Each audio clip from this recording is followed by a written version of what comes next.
They should be up and running here. They want to have a meeting by March 11th, I think they said. I found the handout that you sent with the explanations of the appendices very helpful. Oh, good, good. I believe Bill's out of town. Oh, that's right. That's right. Yep, I just texted him and went, oops, forgot. So yeah, he won't be here. And I think Mary's calling Barb, so we'll see.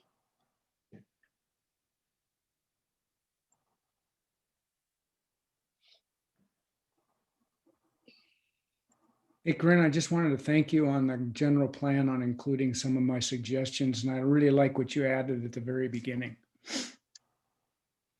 It's definitely a Hi. collaborative effort. Thank you. Yeah. You know, Bill could attend by phone. If it's a Zoom meeting, there's no reason why he can't attend when he's out of town. Not going to be attending. So,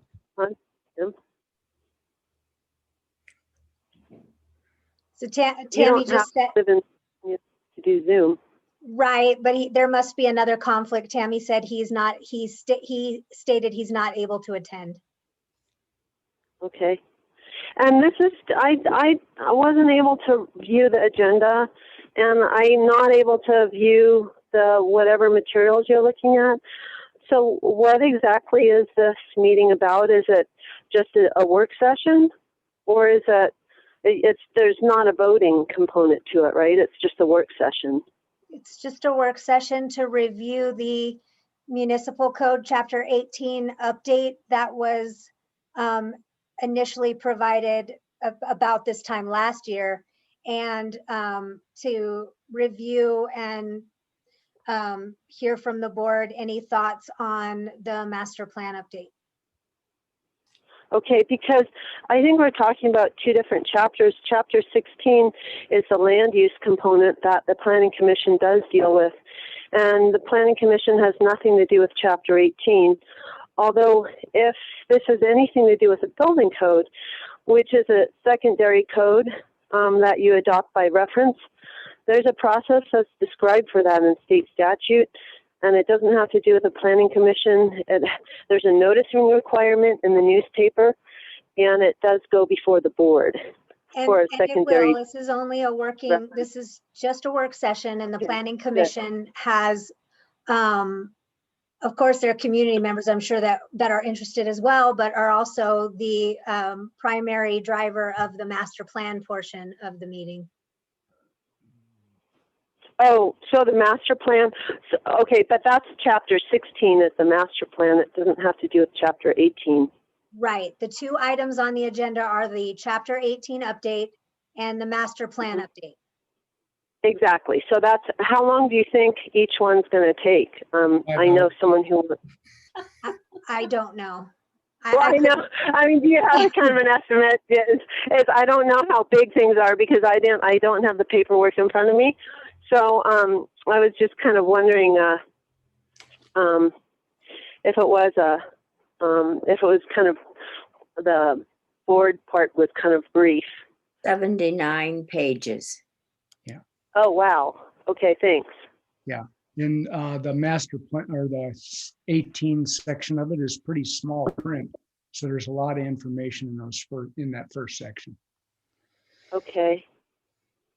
And so there's going to be a time that you actually, Suzanne, that people can comment at that time or write letters, correct? yeah, Suzanne, it's going to come before the board in the future anyway, but this is a section so that we can hash out and just have an open discussion. Okay, thanks. Okay, so Barb is trying to get on. She's having difficulties. Mick forgot about it, so he's looking up the email. Will be on shortly. I wasn't able to get a hold of Bill, so. Tammy got a hold of Bill and he's not able to attend. Okay. All right, so what time is it? So while we're waiting, Mary, I have a question. Yeah. So if you click on participants, at the bottom of the participants, it says invite me, mute me, or raise hand. Would you prefer if we clicked on that raise hand, or No, can we? I see you. Okay. That's Just easy. to make sure. It's for the attendees. that Dave's raised hand testing really it. is important where, no, I see you guys, so.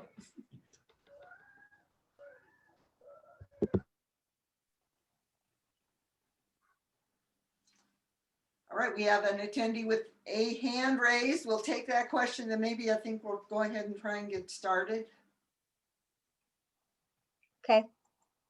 Galaxy A51, you are unmuted.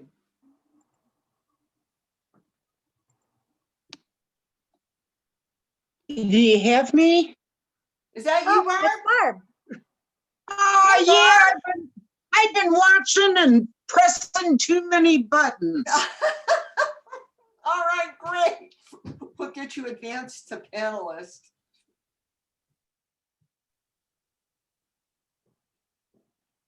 Oops.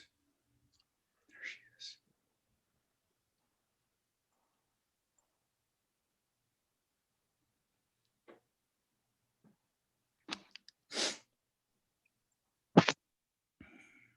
There.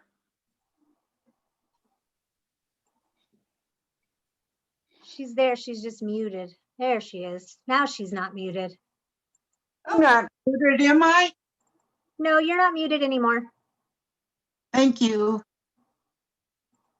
However, we don't have video on you, Barb. I think she's just on the That's phone. okay.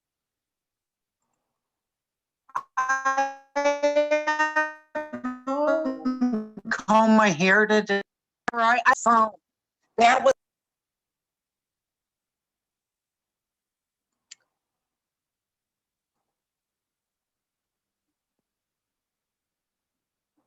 Am I living in a Doonesbury cartoon right now? Distinct Yes. possibility. Well, I think let's just go ahead and get started. Barb, do you mind if I run the meeting? Oh, please. I kind of figured that's what it would be. Yes. All right, so we're gonna do the usual. I call this meeting to order. Let's stand and do the pledge.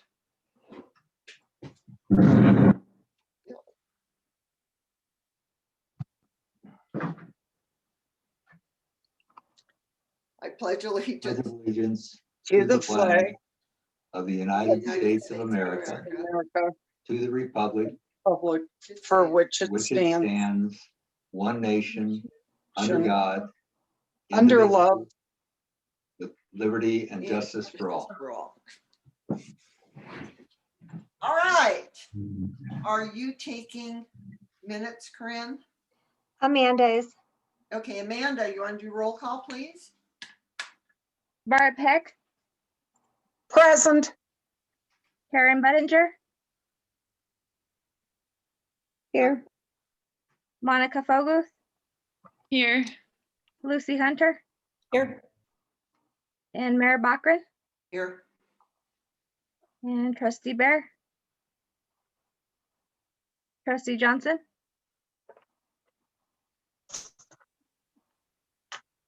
Trustee Knudsen, Here. Trustee Meck, Here. and Trustee Pattison. Here. Okay. We don't need a quorum, so we're just going to continue. All right. So we have two things on the agenda. The first thing is the Municipal Code Chapter 18 update. Corinne or Dan, do you want to kind of run us through this?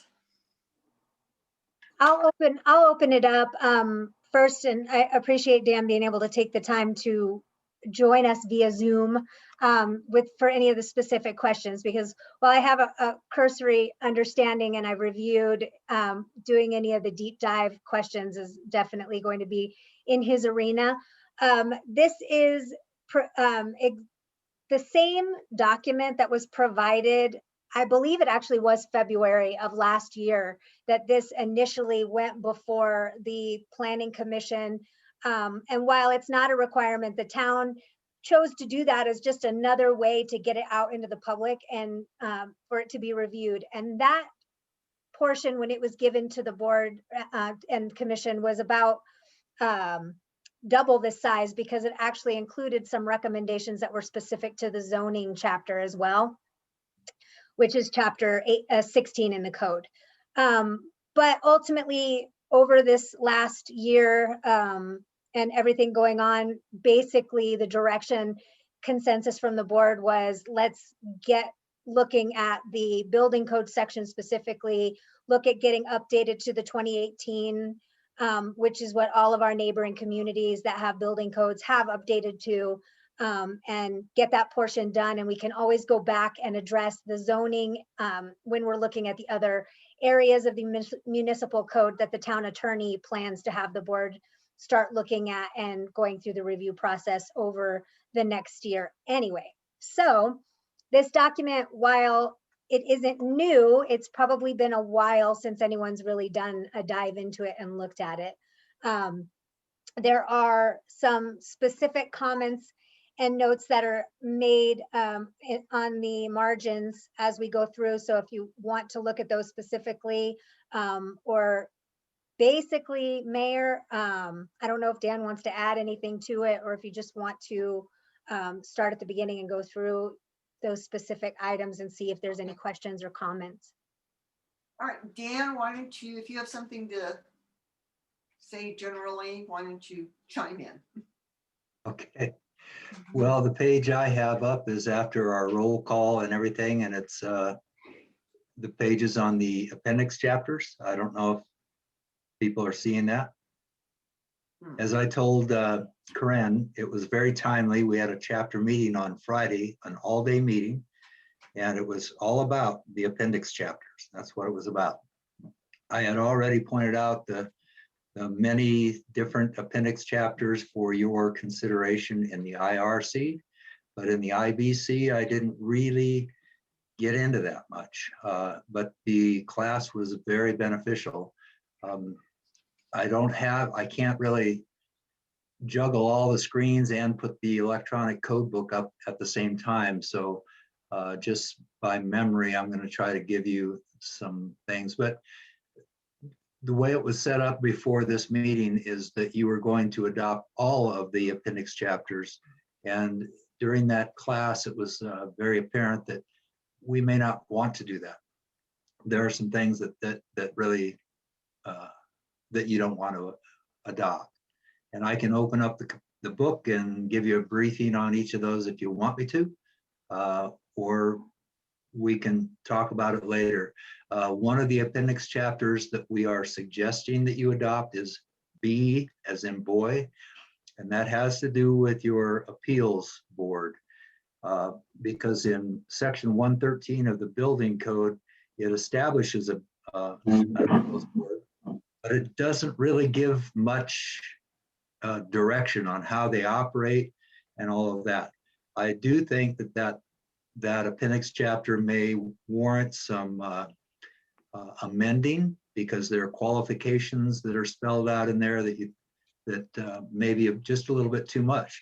And if you're in Denver, yes, you can get a licensed architect and a licensed engineer and all these professionals on your appeals board, but in Paonia, we may not be able to do that. So you will probably want to tweak that chapter.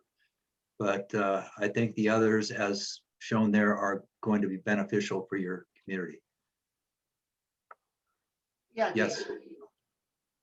I'm wondering, Dan, if you could just give us the title of each one of those chapters so we know what we're not putting in, and when we know what we're including, that'd be helpful for me. Thank you. Okay, let me pop this code book up here real quick on my screen, and let's see.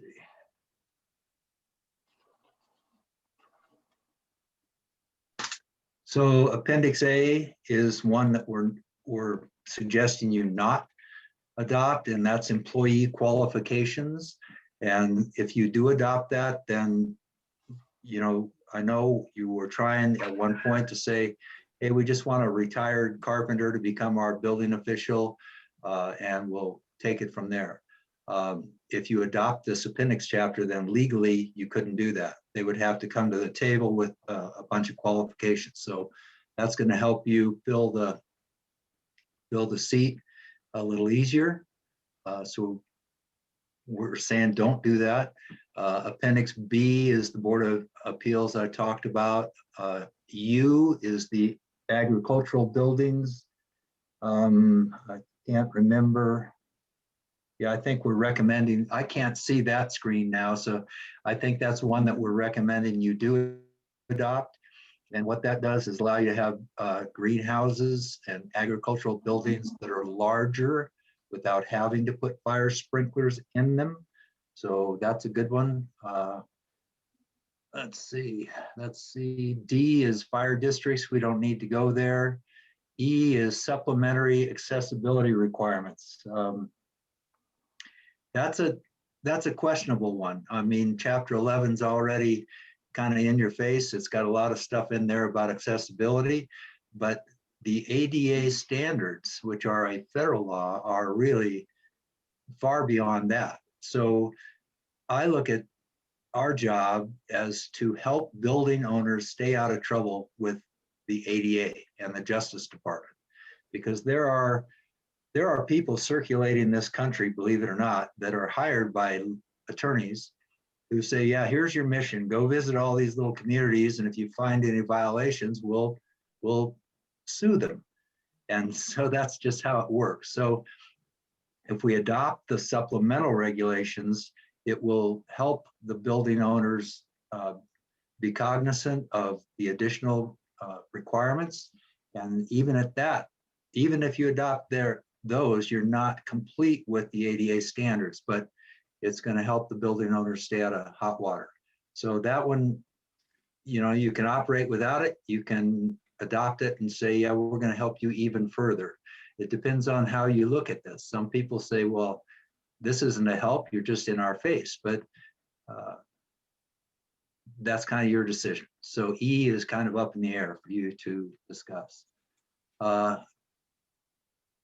F is rodent proofing. It's really not something we need to do. G is your flood resistant construction, but you have an entire section in your municipal code on flood zones. H is signs. I can't see what is on the screen. So is that one we're saying we should adopt? It's not up here either way. All right. Oh, at least in the IRC it's up here, but not in the IBC. Right. Okay. And those are different appendix chapters altogether. So Right. So that's there's all no about H signs. IBC. Pardon me? There's no H listed in the IBC. Yeah, there is. Well, if it isn't up there, it's one that we're saying don't adopt. Okay. I think I've made recommendations on what you should adopt. I can't. Here, let me put this code book down so I can see it again.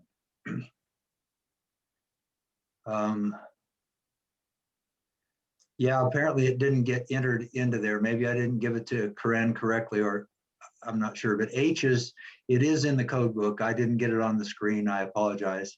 But it's all about signs, and I don't know that you necessarily need it, but it's a good resource. It talks about the foundations for the signs and height and different things. But you have a sign regulation. I don't know that it's all that important for you to adopt. Appendix I is patio covers. It's just a way to make this a little bit easier for people. And that's what that appendix chapter is about. Appendix J is grading. And I think that can be helpful. It's part of your site development applications, and Lucy's very familiar with that, I'm sure, as far as contours and slopes and drainage away from the buildings, and where does the water go? Does it go to the storm sewers? Does it go onto the neighbor's property, and so forth? So there's some good guidelines in Appendix J. Appendix K is administrative provisions. I don't think we need that. L is earthquake recording instrumentation, not needed. M is tsunami, flood hazards. I don't think we have to worry about that. And N is replicable buildings. And what that is saying that there's as you encountered, a Dollar General that basically these are the big hitters, Target and Walmart and all of these people that build all over the United States. And they say, hey, we've got a standard set of plans that's been approved by a third-party agency, and it can be used throughout the country. And if you adopt that, then basically you're saying we're just going to accept that plan review and call it good. Okay. We have a formula business ordinance that prevents those kind of businesses from being built within the town. Right. So it's recommended that you not adopt that appendix chapter. Ah, And that's the end of the appendix chapters in the IBC. Shall we talk about the IRC? sure, why not? Corinne, I don't know if you can put that document on your screen and share it. That might be a help. Or I can open up the IRC and just read them. You're muted, Corinne. I realized it. I can share it. It's just going to take me a couple of minutes to get it up on the screen. So I'll work on that. Okay.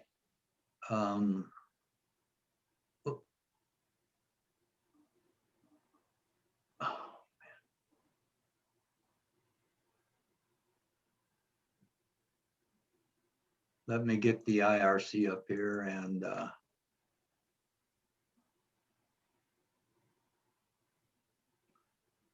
okay, so some of the appendix chapters in the IRC have to do with plumbing and with electrical. And so those are ones that we're saying we don't really need.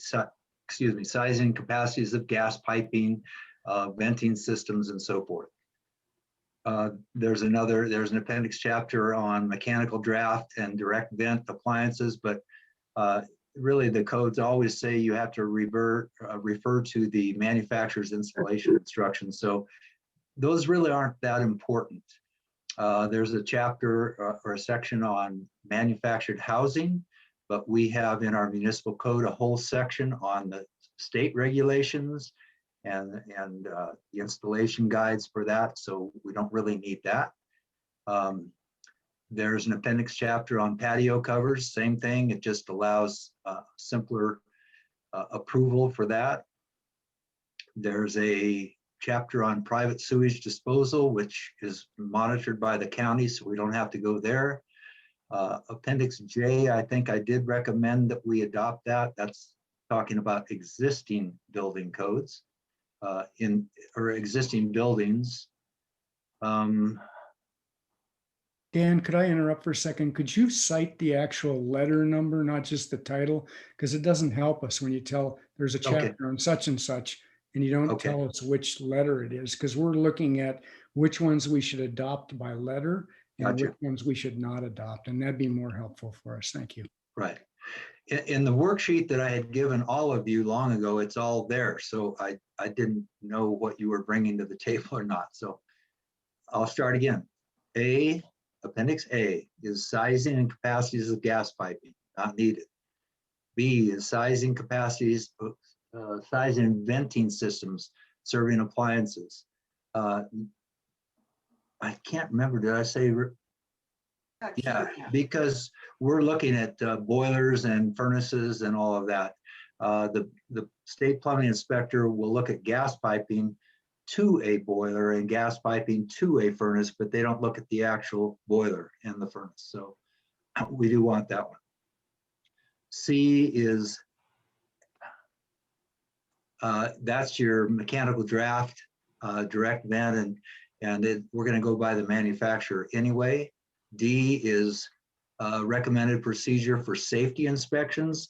Well, you don't have the manpower or the budget to go around and do mandatory safety inspections on people's homes, so we don't want to do that. E is your manufactured housing. We've got that covered through the state. F is one that I recommend you adopt. It's on radon gas mitigation. And basically, it's saying you got to get the components into the building. And then once your building is complete, you can test it. And if it tests high in radon, then you can complete it. But all your piping and everything is up through the walls. And you have an extra outlet up in the attic that can accommodate a negative pressure fan to pull the radon gases out from underneath your crawl space or your basement. And so it's really not saying you have to complete the system. It says you got to get the components in place so that you can complete the system if it tests high. And I think that's really important. That's how most jurisdictions make recommendations that way.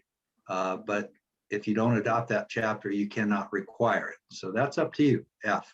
I think it's a good thing to do because especially if you're building a home with a basement, it's very costly to get that stuff in there later. And it's really not very expensive to get the basics underneath the concrete before you pour your concrete. I think it's just a wise thing to do.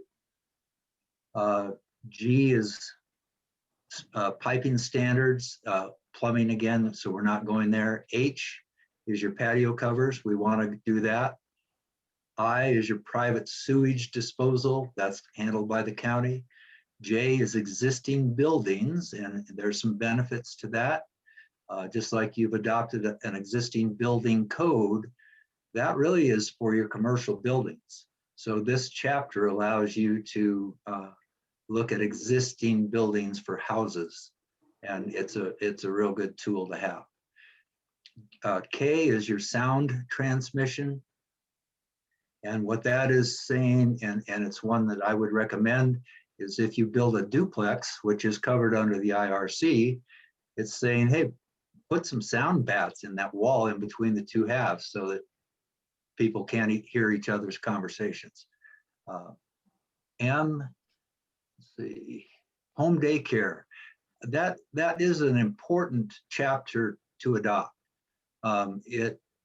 Because if you don't, there's some state laws, and I can't quote everything about it, but there are some state laws that are going to create some nightmares for people where you can't have just an in-home daycare with 6 kids in it. It may be that you're going to have fire sprinklers in your house and all of that, where Appendix M allows those things to happen without all those extra safeguards. I mean, they get into special guardrails for your kids and all that stuff. So Appendix M just gives you more flexibility, and I think it's certainly appropriate.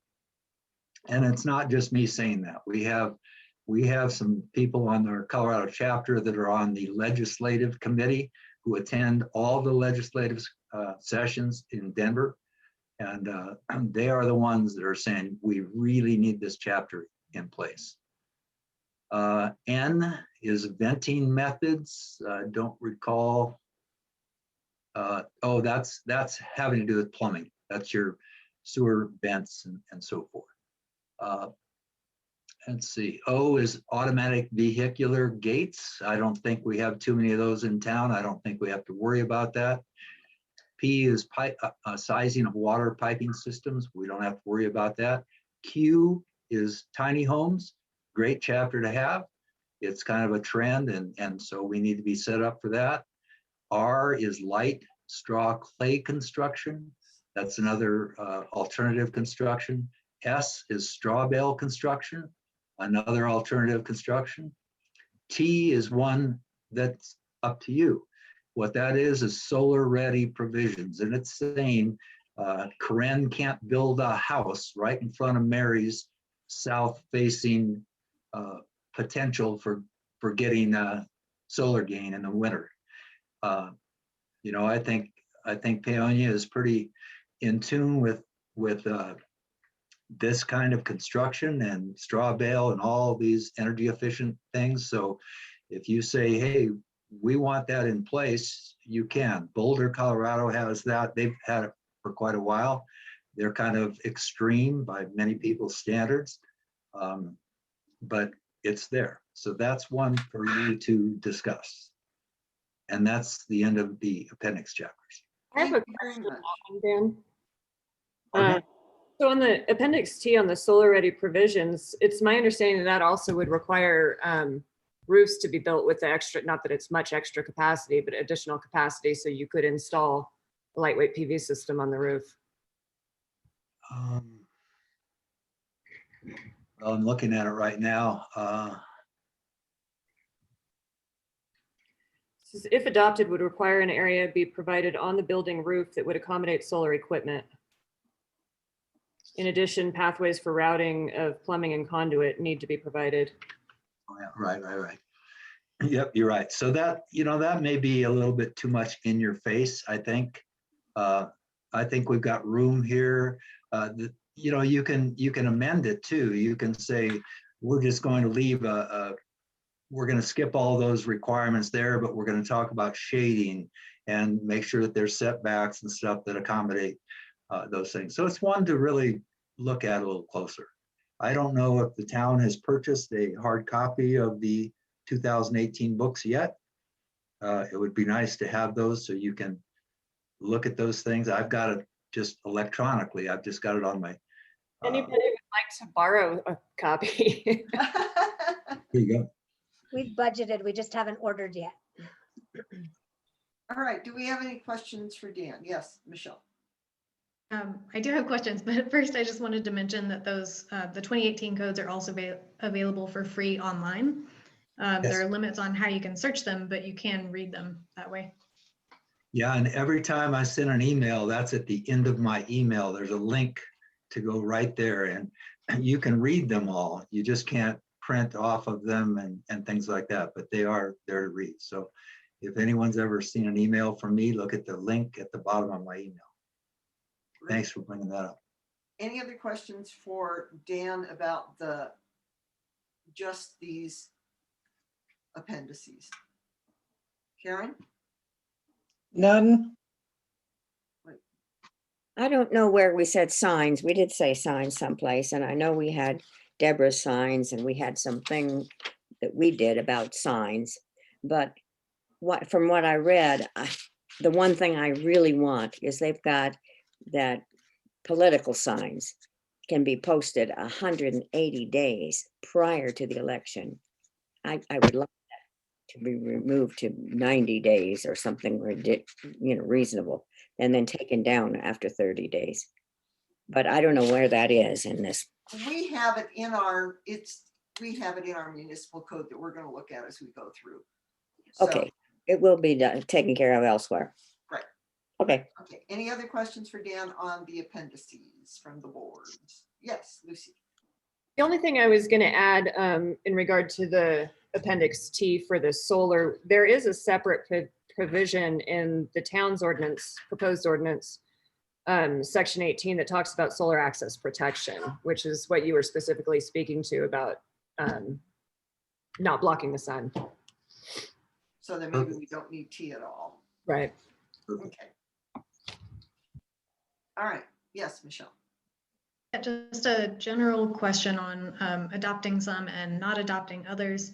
Should we be trying to coordinate it all with our other local communities on what we're adopting or not adopting, or is that is it typical for everybody just to work on their own on that? I think it is typical for each jurisdiction to be somewhat independent there. All jurisdictions were given the same worksheets. And so, with Cedar Ridge and Orchard City and those, I really never got involved beyond the initial presentation and the worksheets. And then I did edits on their municipal code, but then left it for them to take it from there. And so I don't really know how they ended up adopting them. Some people don't have floodplain regulations set up. I think it's Hotchkiss is one. So they may want to have adopted Appendix G in the IBC to make sure they had something in place. So really, I do think every community is quite different. And, when we try to do this group adoption, we did try to orchestrate it to where things were very similar so that someone building in Cedar Ridge could come to Paonia and not be blindsided with a whole bunch of new rules. These appendix chapters, I think, for the most part, are good, just helpful tools. But some are ones that, like employment qualifications, they're going to cripple you.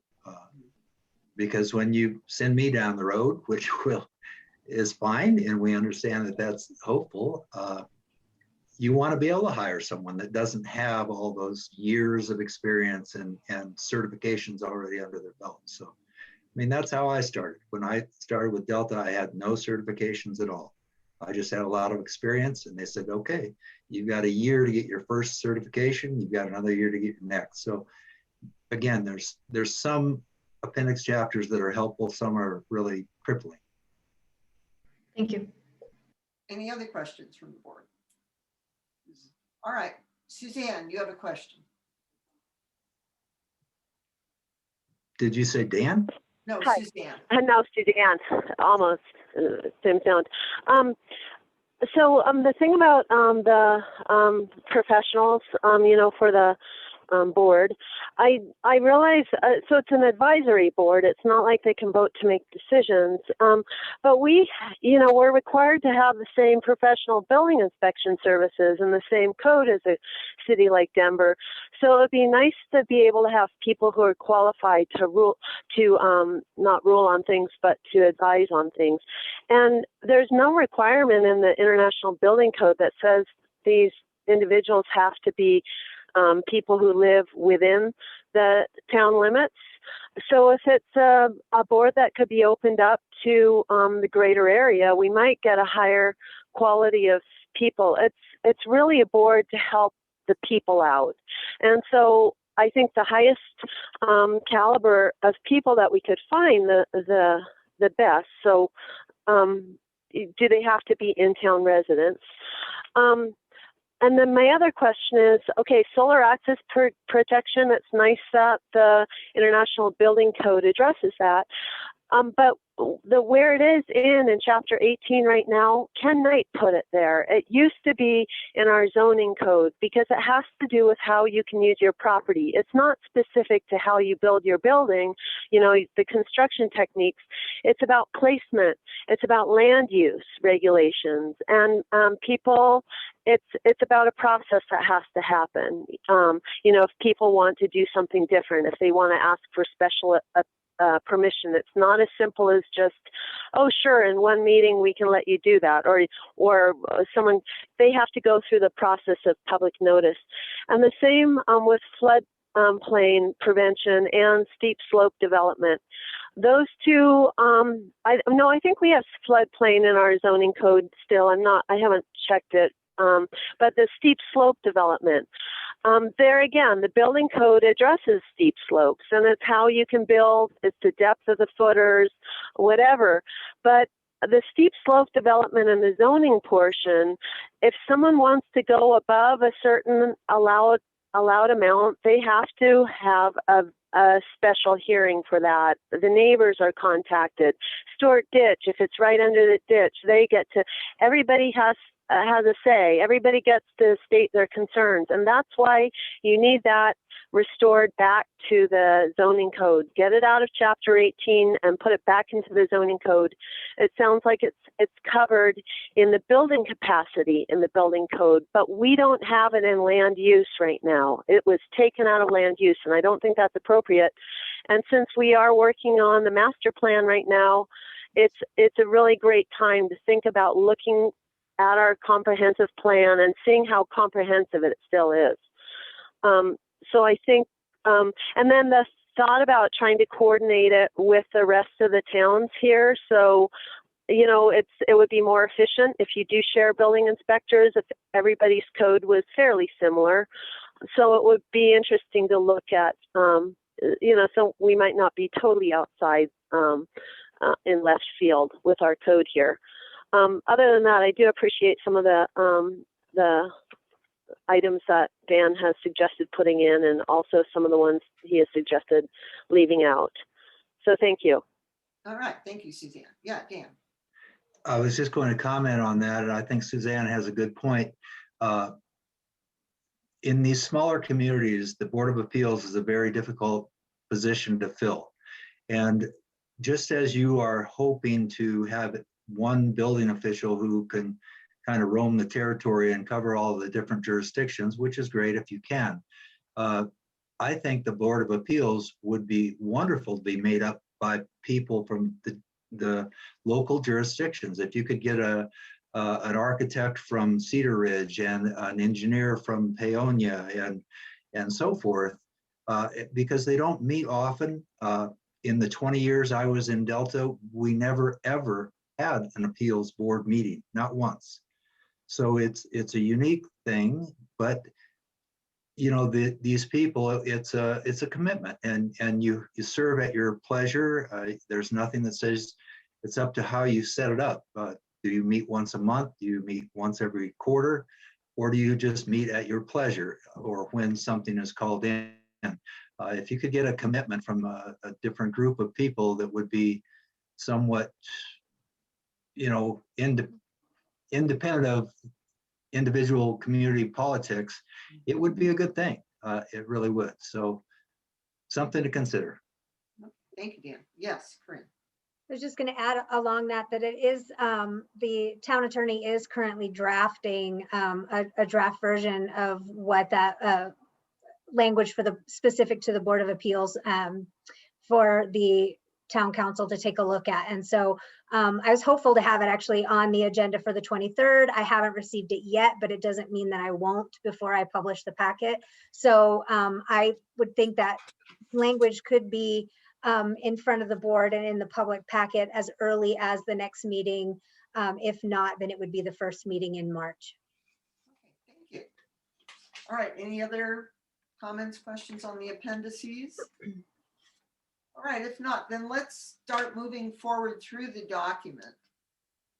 I think we're okay on the page with ordinance on it. Okay, and so we're on I'll put page, it on the screen and yeah, okay, and that way I can just kind of scroll through and yeah. that way we can see. So we're on page 3 of the packet. It's so if just as an explanation, it's never occurred to me to give this. If anyone's looking at these packets and you're trying to follow the page number, the page number at the top left corner of the document is actually the item number on the agenda. And the page number at the bottom left corner is the page number in the packet in its entirety. oh, wow, So it's okay. agenda item 1 is the building code update, but page 3 is that opening page.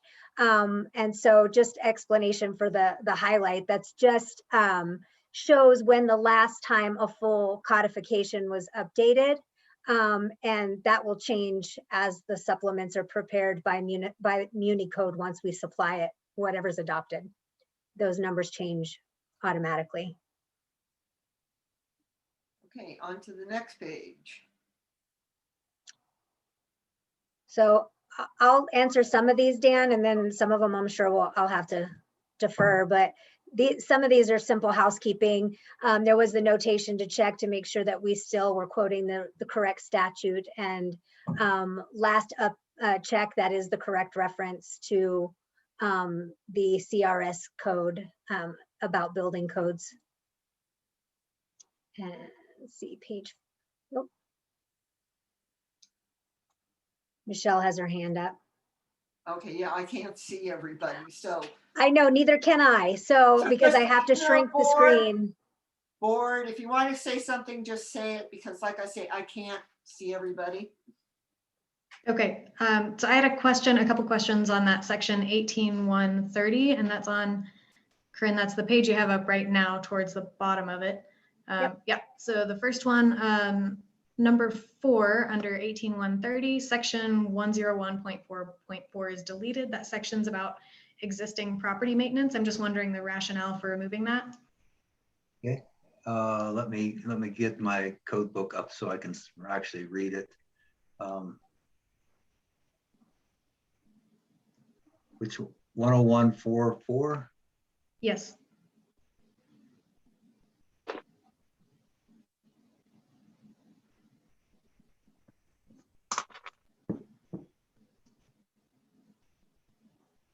Okay, that's your International Property Maintenance Code, and that's what we're, especially in small towns, you typically don't have the staff or the budget to have someone driving up and down the alleys and saying, oh gee, your screen is torn in your back porch, or your window is broken in your side window, and you have to fix these. Property maintenance there's provisions in the IBC and in the IRC for dangerous and unsafe situations. So unless you want to have the staff and the budget to have people say, gee, the paint's peeling off your back patio and those kinds of things, it's just more of a burden for you than anything else. And it's a little bit in your face.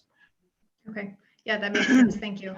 On the following piece, number 5, I think that the reference to Chapter 18, Article 9, it needs to be updated. It should be Chapter 18, Article 7, which is the flood damage prevention section. Oh, great. Thank you. That's all I have on that page. Thank you. Okay, next page. Oh, can we go back to that page on someone checking properties? We have a problem with mice because neighbors having big piles of sticks and logs and stuff that they keep covered with a plastic tarp, and we get mice in. We've been noticing a lot of mice. So I was just wondering if is this something that we shouldn't even think about? I think the town has a nuisance ordinance, which is fairly subjective. So you've got the tools to chase things like that without having to adopt this code. That's another reason not to adopt it. I mean, you already have lots of tools to address these, but Corinne may have a comment on that. Yeah, I was just going to state that too, Dan, that that's under Chapter 7 of our municipal code, which is health, sanitation, and animals. And there is an article that's specific to nuisances, accumulation of junk, and garbage, trash, and refuse. So those kind of things would be done through code enforcement through the police department. Okay, but we have to give our name to get that done, correct? That's at your discretion. If you would like to make a report of it anonymously, then the police department will follow up. But if it is something that would require a formal action or a trial or anything like that in front of the municipal court, then there has to be a formal complaint made. Yes. Okay, thank you. You're welcome. All right, on to the next page.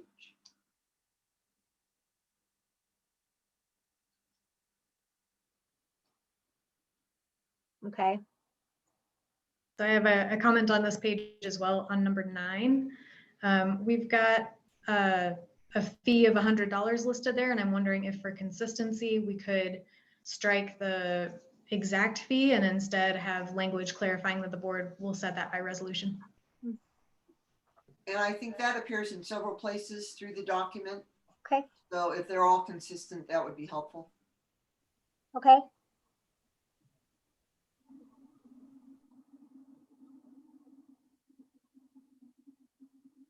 Any other questions on that page? This fee is a fine, really. It's in addition to the permit fee, and it's $100 throughout the document for any kind of fine. It's $100 minimum, but it's equal to what the permit would be. As I recall, the permit fee or 100, I see there. I thought it was 100 plus the permit fee. You know, what gets really sticky, I don't recall how it's set up right now, but there's a number of communities where the only recourse is to take them to court. And you go, you know, we can't do that. And I think we have that kind of situation in Paonia, where it's just so difficult. There isn't anything adopted to just be able to immediately say, hey, stop work. And we need to get some plans in here and get this permitted. And by the way, you know, the permit for this project would have been $387. So you're fine is $387. But And then they still have to pay the permit fee on top of that? that's only if a permit can be approved and issued. So, Oh, so that's in there too. And that's really important because people could be starting a project that maybe violates the zoning regulations or something else, and ultimately the project cannot be approved. So they're still going to pay a fine, and you don't have to take them to court to do it. It's in your ordinance. It's right there. And that is consistent in the different codes according to the appropriate section for each of those codes. so Michelle, did you want to have a different amount, or did you want to bring that to the board, or? Well, my thinking was that generally we set any fines or fees are set by resolution by the board. And so if we have an exact amount in here, then the only way for us to change it is to change the town code. Whereas if we just say in here that the fee is set by resolution, then the board has the authority to make changes if we need to by resolution. And that's fine. That's how your overall fees are set up and all of that. So that's a great suggestion. Okay. Any other questions on this page? Okay, sure, none, seeing, oh, Suzanne, yes, you have your hand up.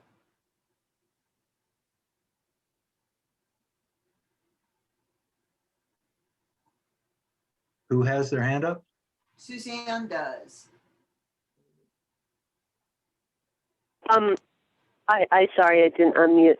So is this $100 a penalty? Is that what this is? Yes. Okay, well, penalties have to be in the front of the code, don't they? There's a special section where all the penalties are listed. I don't know if Corinne can look into that, but I thought there was a specific penalty section in the code.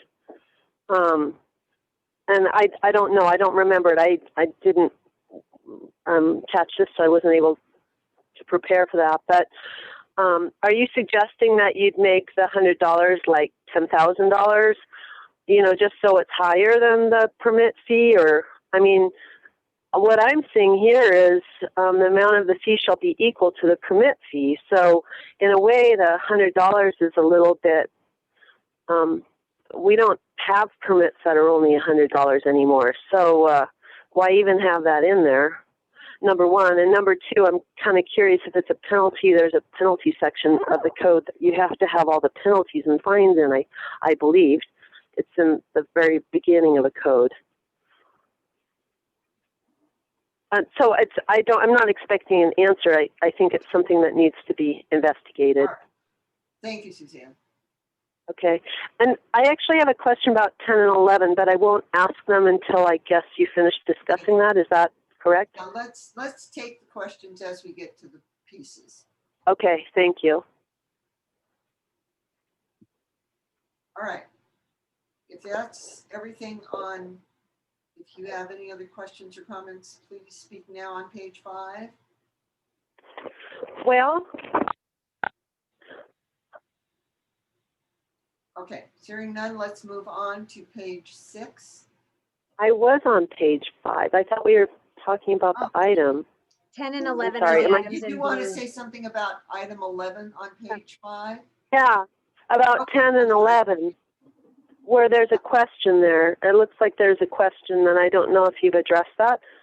But I think that, as again, the zoning code has to be looked at kind of carefully, because the appeals process was kind of taken out of it and put into the building code. So there's some weird stuff that happened, and I will say again, I will recommend looking at what Ken Knight had the board do and just put it back to how it was before he messed with the code, because I think there's some confusing stuff that we're kind of adding on to now, and I think we need to undo the confusing stuff and start fresh with those few things that he had moved over. So these might do, 10 and 11 might have to do with some of the things that were moved. And the interesting thing is when you go to our code, it's almost as if that code company, Minicode, has left a placeholder when you click on it, it just says that it's in chapter 16. There's something a little weird about that. So just, Corinne, it's just another thing for the list, maybe if you'd like to look into that. Okay, thank you, Suzanne. All right, let's move on to page. Well, I Dan would like has to a, clarify something. Dan, yes, please. Section 109 is all about fees, and there's a section 109.4 that is entitled Work Commencing Before Permit Issuance. And that's what that number 9 is all about there, is putting some teeth into it without having to go to court. When you move on down into the code a little further, section 114 is all about violations. And that's when it talks about, municipal court and all unlawful acts, notice of violation, prosecution. And we're just saying, hey, we're not going to go into the nitty gritty on that in the building code adoption. We're just going to more or less delete that and defer to the section that Suzanne's talking about. It's in your municipal code about violations. The other one is just fees, just a simple way to try to defer, keep people from just starting projects without any permits. It's just a way to slap their hands and pay for the time that we have invested and invest in looking into the problem. Okay, thank you, Dan. All right, moving on. So I have a comment on this page. And this happens several times throughout the code. It's in section 18-2-20, copy on file. And it says during regular office hours. And I think we really need to change that during town office hours, because, for example, during the pandemic, the regular office hours weren't the regular office hours. And so that gives us a ability to have it available when the office is open, whenever the office is open. Okay. And so make those consistent throughout all of this. Yeah, I have just one comment in this. I don't think this is something we would want in the code, but we did have a public comment previously about whether we could also maybe gift a copy of the code to the library that they could have on file as well, which I thought was a great idea. So just something to put out there and another way for people to get a copy. That's a great idea. Other comments from the board on this page? Okay, hearing none. Suzanne. Hi, can you hear me again? Yes. Mary, Suzanne. I had a comment about that during regular office hours. That might be language that's in state statute, so you might want to look into that first. Okay. All right, moving on. There's nothing Okay, else. I do have another comment on this page, but it's in the next section, 18-230. Sure. Okay. Again, it's just a question on the rationale of why we're deleting sections or chapters 33 to 43. And I'm wondering if that maybe was intended to be just electrical requirements, but that also does include the storm drainage chapter. And I don't know, I'm just curious about why. And then on the same section, there's number 3 is talking about flood hazards. And I would just like to talk a little bit about what we have in our code on flood versus what the IRC has on flood, and make sure that if we're using what's in our code instead of what's in the IRC, that it is updated, because it references a 2010, our code references a 2010 flood map, and I don't know if that's current. Okay, the 2010 code, FEMA maps are the most current, and I think Lucy can correct me if I'm wrong. They used what were called the 1991 flood maps for the longest time. And then what they did when they went to the 2010, all they did was digitize what was already there. They didn't really reevaluate the flood zones, and some things have changed in a big way. Rivers meander and they look different than what they did when those maps were originally established. But to reassess the entire drainage for your community could be costly. I don't know. So I'm not sure where to start with these answers. I've got chapter 33 up here, and whoever was bringing this to our attention, thank you. It does talk about storm drainage, but it's under the electrical part of the building code of the IRC. So I haven't looked at it very closely. I was just assuming that there.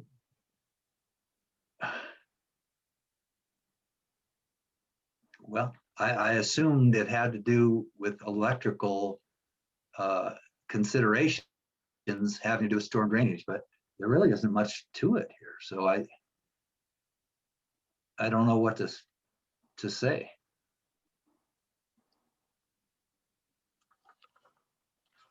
It says chapter 33, storm drainage, chapter 34, general requirements.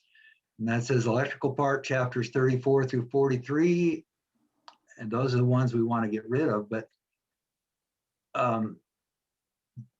there's really no chapter 33 here. It just has a title. It just says chapter 33 storm drainage, and then right beneath it, it says chapter 34 general requirements, and then it goes into electrical. So there's nothing in here about storm drainage in the IRC.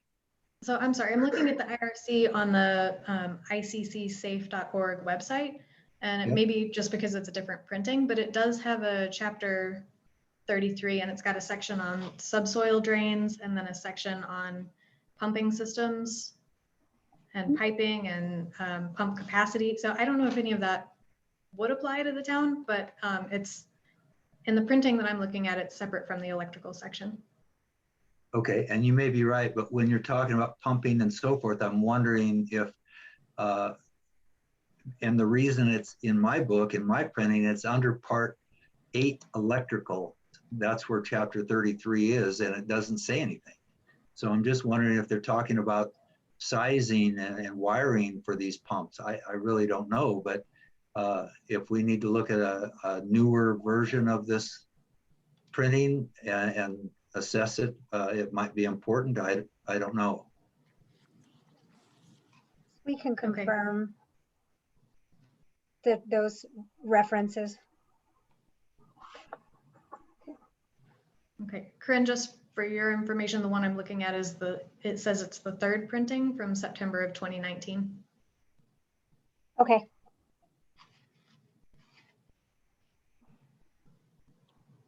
Thank you. Other questions, Michelle? No, that's it. Thank you. Okay. Anyone else from the boards? Yeah, I have a process suggestion. Yeah. Perhaps we could, rather than going page by page, because we've gone through 6 pages of a 79-page document in 1 hour. So my joke earlier about a 5-hour meeting is really appropriate. I'm wondering if what we could do is say, okay, we're on page 6. What comments do people have on the next several pages? Can we skip a number of pages? In other words, I'm trying to just get to the meat for those of us that have reviewed the packet and want to talk about a specific thing. Maybe we could just go there instead of page by page. I'm concerned about time here. Thanks. Very long meeting. So would people be okay with that? Yeah, I'm fine. Fine with me. Yeah, I'm just curious about what the goal is for today, because I have all of my comments in writing, so I can just, I did provide that to Corinne. And if that's a better use of time, I can try to focus on just the biggies on my end at least. How about we do that? How about we focus on the big issues and deal with that, and then the small things, they can be handled administratively unless, Corinne or Dan thinks there's something that needs to come back to the board. Okay. All right, so Suzanne, you have a comment?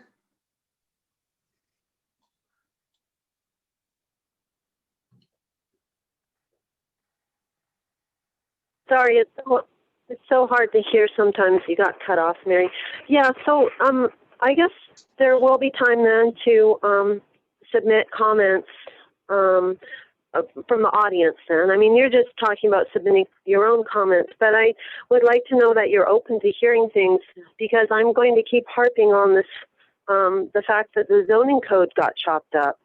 And, okay, because Article 9, if you look at the statutory authorization of the flood damage prevention, it's enabled by Title 29, Article 20 of the Colorado Revised Statutes, and I'm kind of wondering if it belongs in it shouldn't have been moved. It has to be part of your comprehensive plan, and this is a really great time to look and see if there are things that are redundant, and the reason they're redundant is because they never should have been put there. Taken out of the zoning and the land use regulations, because they've they've taken on another meeting without really knowing why. Anyway, so they've been taken out of context is I think what I was trying to say. So again, I can investigate it a little bit more, although I do feel it's kind of like the board's job to do that. It's exhausting to keep looking at this stuff and then bring it to you and it being ignored, but hopefully your town administrator can look into this. Thank you. Suzanne, why don't you write your comments down? Take everything that you think needs to be moved and let us know what that is in one document so that we can see it and then address it. Okay, thank you. Sure. All right. So if we're going to move ahead, why don't we go member by member and address people's specific items one at a time and go through it that way. And then if we need to come back and scroll through the document again, we can do that. Does that sound okay? Yes. Okay. So let's start. I'm picking anybody. Barb Heck, let's start with you. Oh, I haven't finished going through with all my questions. Can we go to someone that's got them already written down? We can go to someone else. How about you, Lucy? I had to turn my video back on. Okay. I just have a couple comments or questions. Let's see, so I don't have the page numbers on my copy, but section 18-130, item 6, number 16.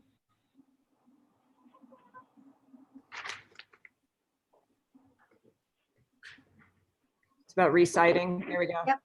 My only concern there would be sometimes there is shear rated citing. And so it, just a recommendation to maybe clarify the language that it's not shear rated citing. Okay. And Let me most know of if you these, want further explanation or if I should just run through these super quick. What would be most helpful? 11 citing, for instance, is citing, but it's also you don't have a clear file on the wall and then citing over it. It's one and the same. Didn't hear that. Can you say it one more time, Lucy? So there is a citing product that's used called T111 citing that's shear rated citing. So there's not, as far as the lateral force resisting system on a building structure, what's typically used around here is a plywood shear wall. And then the siding goes on top of that. But there are products that have them integral, they're one and the same. And so if they're reciting and they take off T111 siding, they're removing the lateral force resisting system of the structure. but it does say without alteration of the wall structure. So if that's an integral part of the structure, and they're just putting vinyl siding over, that was the intent. These amendments right here are to be user-friendly, to help people replace their windows if they're not enlarging the opening, and build decks without permits and things. They're trying to be friendly, but if you think we should readjust that language because this is something that comes up. If it's, I'd agree with that, the wall structure language. On the section on IRC where we're specifying the climate criteria, You know, we have, I know we talked a lot about this as far as specifying the ground snow load is 33 PSF. Would the town be interested in specifying a minimum roof snow load as well, or do you just want to stick with the ground snow load?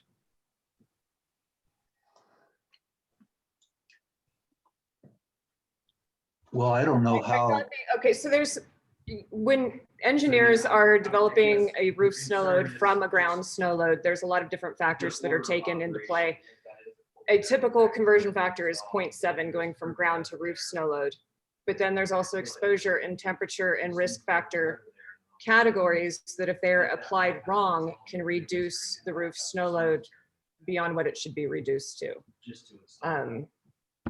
In my mind, if it were me, I would specify a minimum 25 PSF roof snow load, which is still significantly lower than what we currently have at 40.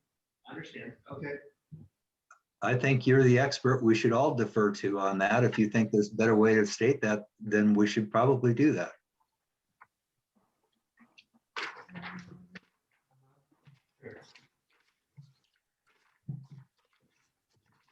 I think my main other comment was towards the end on site plans.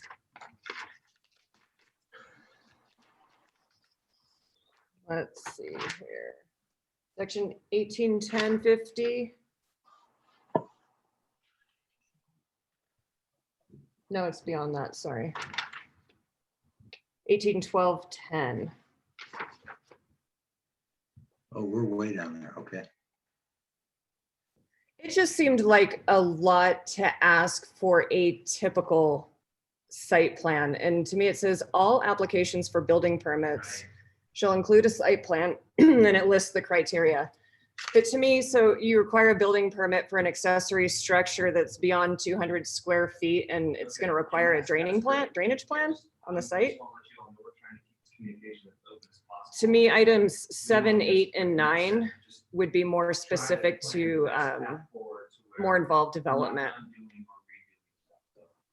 However, we can make sure we're all benefiting equally from this, or however that goes down. There seems to be some background noise coming in from someone, and I wonder if everyone could please mute their mics unless they are talking. Thank you. It's probably coming from the other person in the office with me. We have 2 meetings going on at the same time. So that's fine. I think, you know, if you have adjustments to that language, it's been a while. I don't even remember where this came from, to be honest with you. I think we were just trying to establish some criteria for people to present something. So if we need to adjust this and say site drainage plan for certain size developments or something. I mean, for a subdivision, it makes perfect sense, but for adding, you know, a shed that's just over 200 square feet, it seems excessive to me. I'm not denying that at all. So I think if you have a better way of, I mean, we need some information though, even if you're adding a shed, what's your fire separation distance and so forth. Oh, right. No, I'm talking about items 7, 8, and 9. Sorry. Okay. Items 1 through 6 seem totally reasonable. Mm-hmm. Yeah. And maybe it's just a matter of a clarification at the end, when required by zoning, you know, and leave it at that. Maybe keep them in there, but have a caveat that it's when required by zoning, because I don't even know where we're at in this. What code are we under? Is this under the IBC? We went so far down in the document, I'm not even sure where we're at. Under Article 12 site plan review requirements.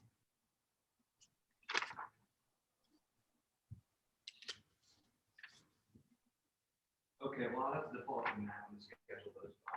So I think we could definitely look at 7 and 8 and maybe potentially a revision on number 9. Part of 9, of course, would apply even with a shed, regardless of the size of the shed because of the open space requirements. But I do see what you're saying as far as requiring, if you were doing a shed, requiring landscaping information and some of that. So we could definitely take a look at that.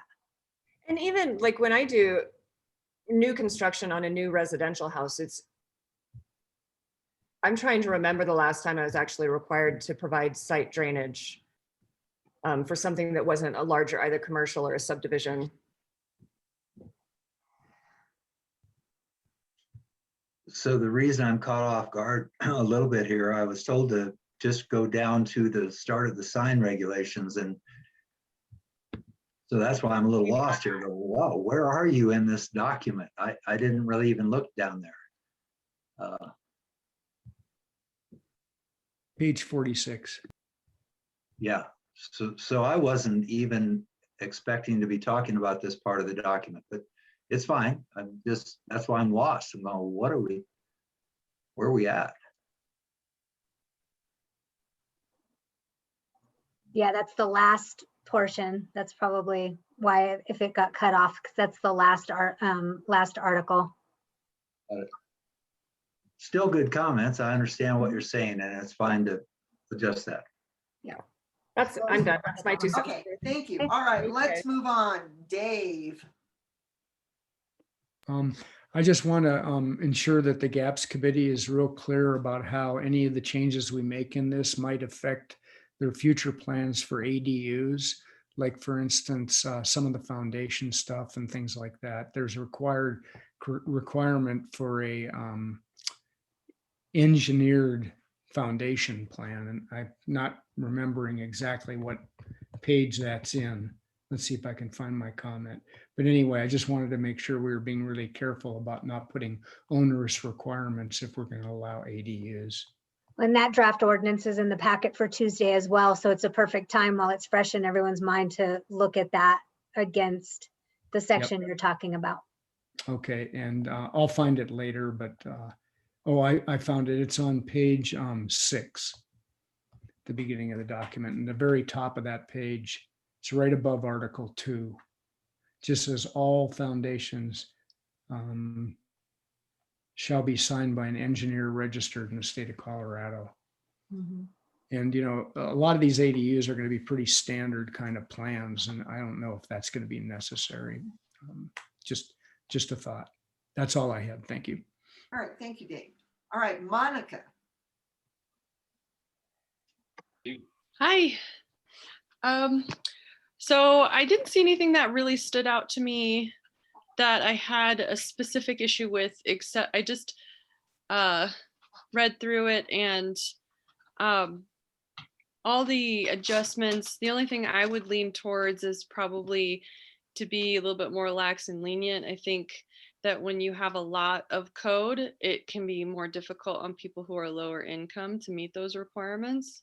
So that's just my only concern, is whether or not people have the monetary means to make those things happen. That's it. Thank you, Monica. All right, Karen.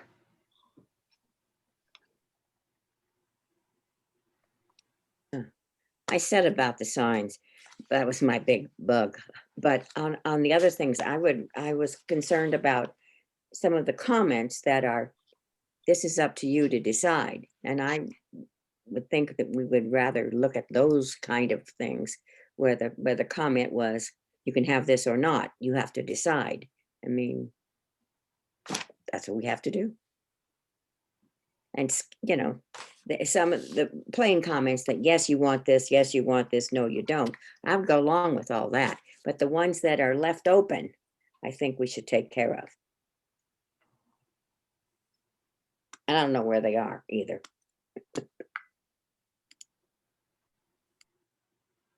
And some of them actually have been taken care of too, Karen. I see what you're saying. I mean, like the, some of them, they've been answered and just the notations on the side haven't been updated. So we'll have to do that as well. I need to clean it up a little bit. Okay, good. That's all my concern. Okay. Tammy. I think any questions and concerns I had have already been answered. I guess I just want a little clarification. Are we looking at either the IBC or the IRC? Can you adopt both, or what would be the main difference between them? Or I guess that's really my only area of confusion. Maybe Dan can answer that. The IRC covers single family dwellings, 2-family dwellings, duplexes, and townhomes. And even at that, if you had a single family dwelling that is 4 stories high, you go, okay, we're out of our league here. Now we go to the IBC, which is basically regulating commercial buildings.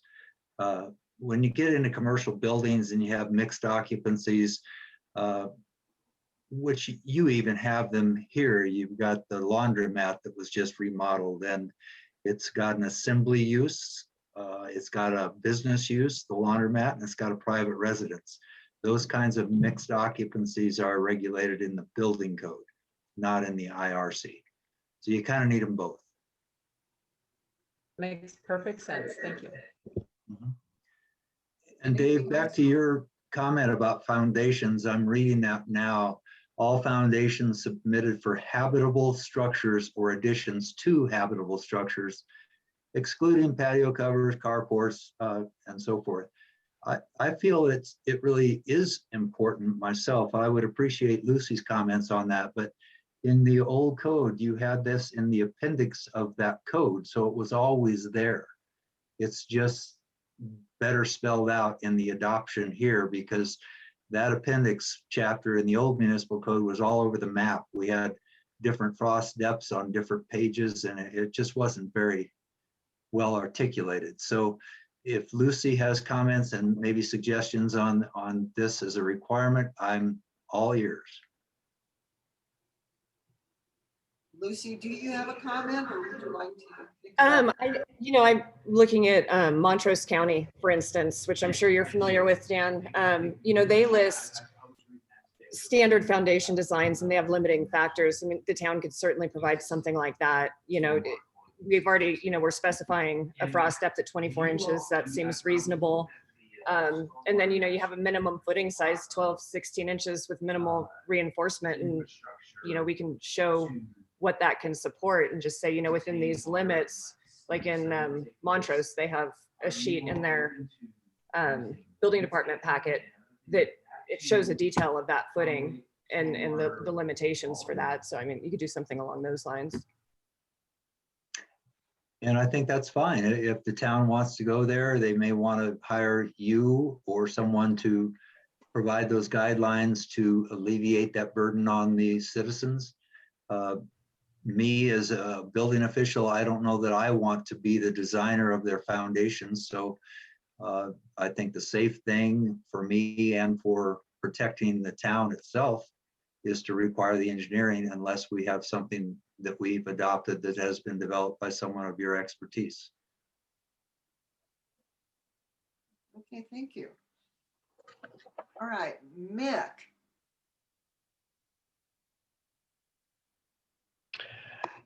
Yeah, and actually getting back to that foundation question, I think I would tend to agree with Dan, especially with the geology around this area. Obviously foundation is very important for the building structure. So anyway, that's my comment on the foundation. And I think there's been a lot of really great questions and clarifications, and I think I'm good. Thank you. All right, thank you very much, Mick.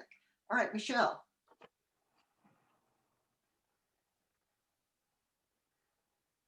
All right, I'm gonna go through a few things if that's okay, but Mary, please stop me if I'm overdoing it. Okay. So my first question is on page 6 in the packet. Yeah, page 9 in the packet, sorry. So that's number 16 through 18 on page 9 in the packet. That section G is in a chapter 24 that's specific to fuel gas. And I thought that was regulated entirely at the state level. So I wanted to check on whether we should be including anything on that or whether we should just defer to state rules. So it is important, and this is a great question. The state level, they adopt the fuel gas code and they adopt the plumbing code, but they amend it pretty heavily. And generally, the state plumbing inspector just looks at the size of the gas piping and not the appliance. So, you know, the electrical code covers electrical, the fuel gas code covers actually quite a bit now. And then there's the mechanical code that covers a lot of your appliances, your boilers and so forth. The state amended the fuel gas code to basically they look at the gas piping and they might glance at the actual equipment, the boiler or the furnace, but they don't inspect furnaces and they don't inspect things like that.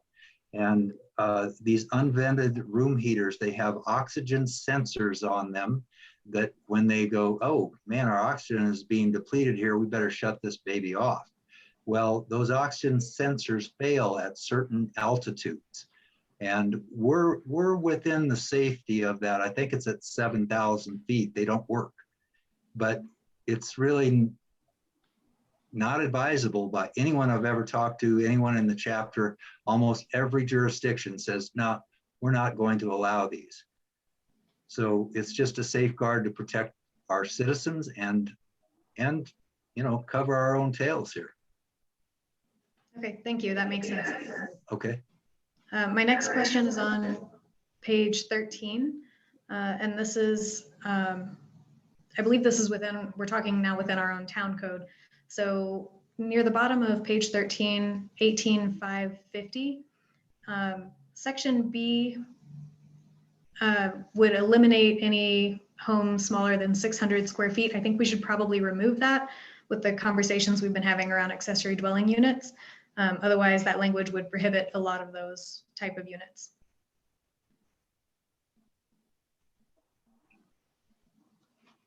And then right below that, 18.550 section C, this one again, we've got a specific cost listed. I think it's on the next page, actually. Yeah, so near the top of page 14, there's a specific minimum cost listed. And I would again reference probably our resolution where we set the costs rather than including a specific cost.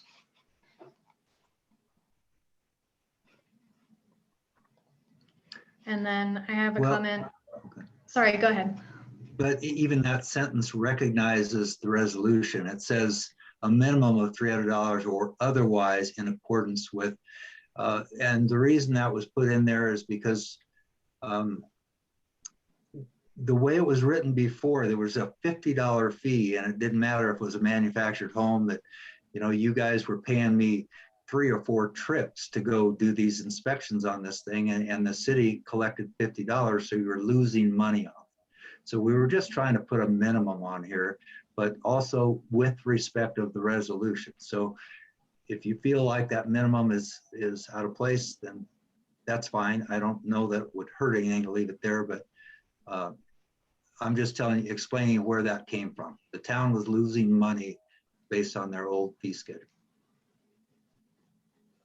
Okay, thanks.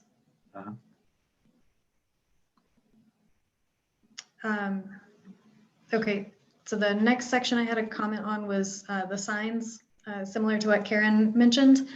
And where is that? That's on page 16. Going on to page 17. And I'm not sure where in here it is, but there's, it talks about temporary signs and how long they can be up. And there was a comment about maybe changing that specific to political signs, but I wonder if instead we could better define what we mean by temporary, because that's not defined anywhere in here. So if we redefine temporary to be 60 days before, 30 days after, or something like that, then that would apply across the board, not just to political signs, but to any temporary signage. Good point.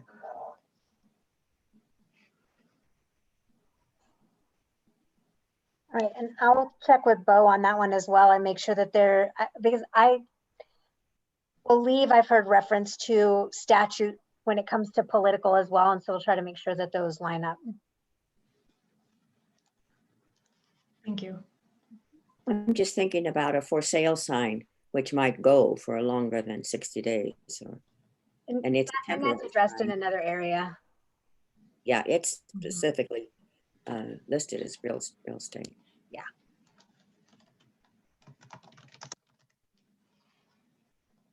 Okay, and then am I okay to keep going for a couple minutes? Yeah, keep going. Okay, all right. On page 44, I think, let me double check that.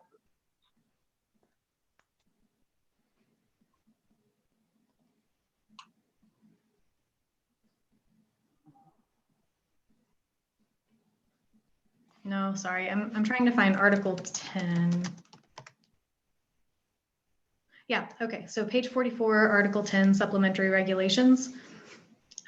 We've got temporary uses, and there's a process to have those, to require written approval from the Planning Commission on the temporary use, but the process isn't defined. So I'm wondering if that is a variance and if we should reference our variance rules or if it's a different process entirely.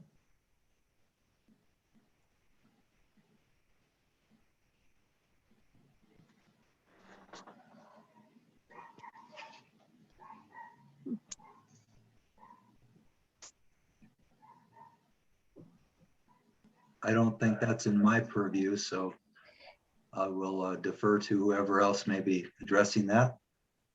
And I'm sorry, that's actually at the top of page 45, same section. Oh,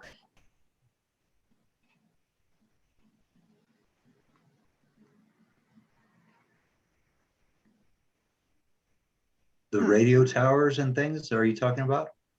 Yes, because they're listed as exceptions, but they still require written approval by the Planning Commission. And I just, it's not clear what the process is to request and receive that written approval. right, and it would, that language would need to be modified anyway, because it wouldn't be written approval from the Planning Commission. The Planning Commission would review through a variance or a special review and make a recommendation to the board. So we'll take a look at that. Okay. And then I believe same page, 181030. The reference here, 17420, is that section is specific to subdivisions. So if we're also applying it to standalone buildings, I wonder if we need to adjust that reference or add something somewhere else, since it's not a subdivision. Good. Does that make sense? Yeah. And honestly, I don't know how much of this was just existing. I don't know that I had my fingers on this at all, but still it's important to get these right. My next one is on page 46, section 181110, fences, hedges, and walls. We did approve, or the board approved, a revised fence ordinance 2020-06 in July of 2020. So I would just want to double check that this section conforms to that updated ordinance. It also says in here that all fences and walls are subject to IBC or IRC, but the code books only apply to fences that are 7 feet or taller, I believe. So we may want to reference our revised ordinance instead, which does more. And so to that one, that process actually, so the ordinance modification that the board adopted for fences is listed in a supplementary attachment through Muni Code. But when we pull these chapters right now, it doesn't reflect those changes in there until after we do another updated codification. So we would want to reference it, you know, that similar when the ordinance, because what would happen is all of these changes would then be placed into an ordinance for adoption by the board. And when the board reviews that, there would be a notation that any of the ordinance references that are out of date or don't apply.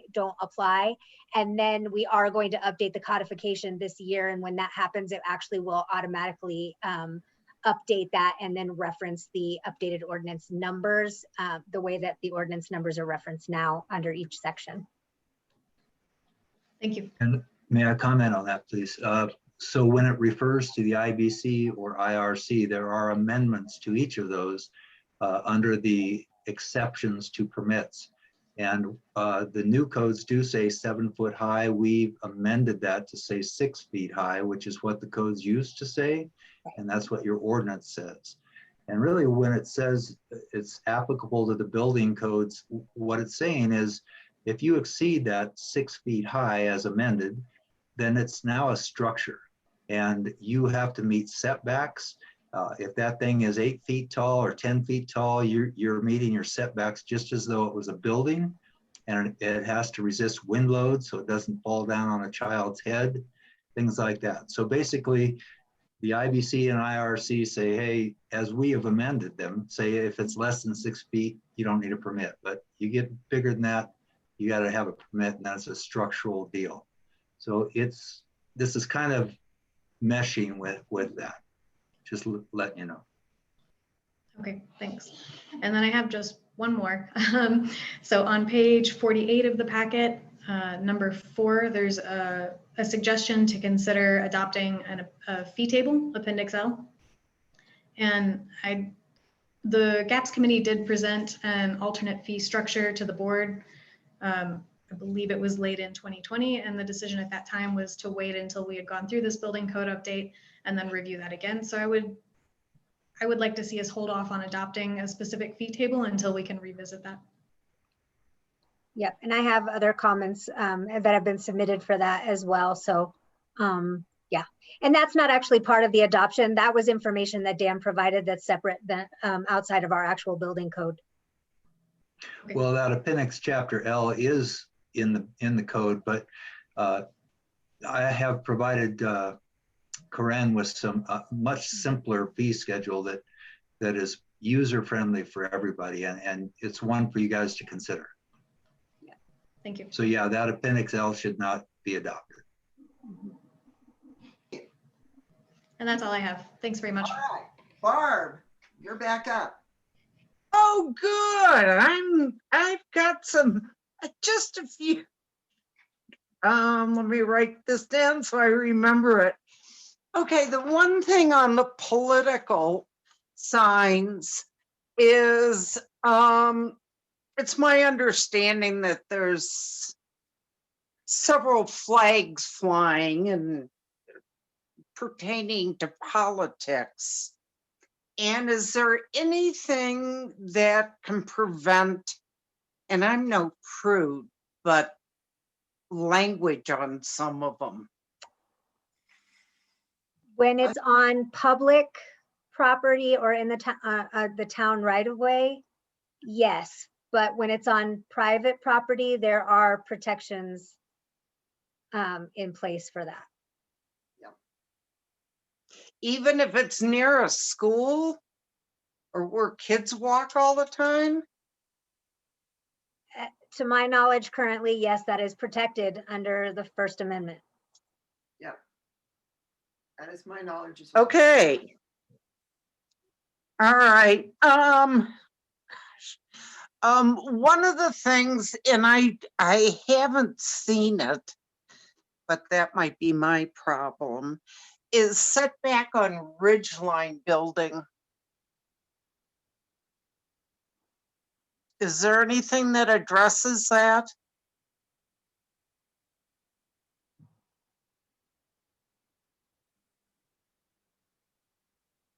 I'm not sure that I have a dog in that fight myself. That's a zoning issue, isn't it? Well, it's, let me give a background on this. When we had our big fire in '94, the bishops built their house to fire codes.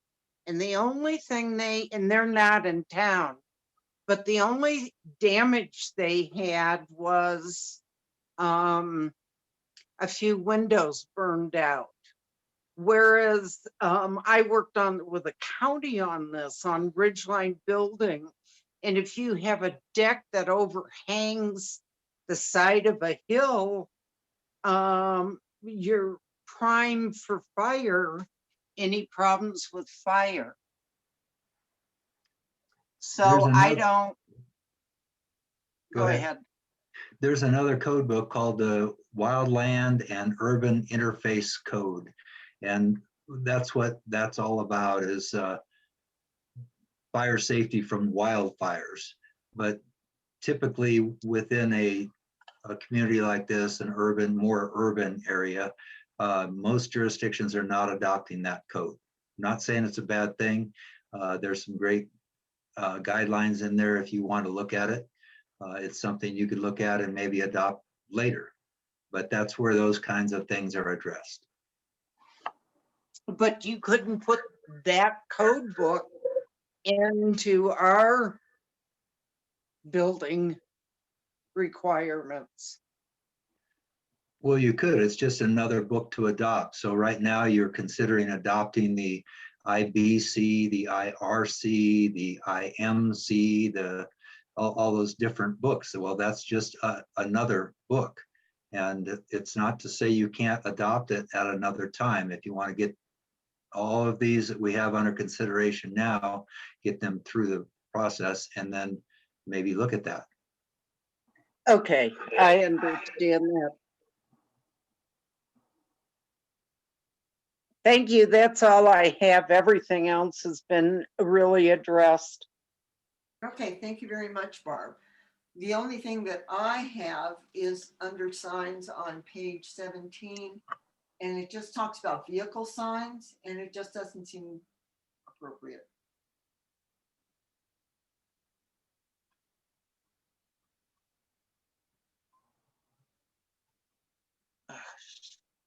Oops, sorry. Actually, it's on page 19. And it says it's under the definition of sign. Under B, it's written, printed, projected, painted, construction, or otherwise placed or displayed upon or designed into a building, canopy, awning, or vehicle. And it seems like our building code does not address vehicles and should not address vehicles. Okay. I would agree. Yeah. Ah, Okay. That's all I have. All right, Suzanne, big ticket things. Hi. So to begin with the signs, vehicle signs, the reason why that sounds weird is because that was a zoning code that was just stuck into the building code, and it doesn't make sense in context with the building code. We don't have anything for signs in the land use rules. And if you look at any of the other towns around here, they have a sign section in the land use rules.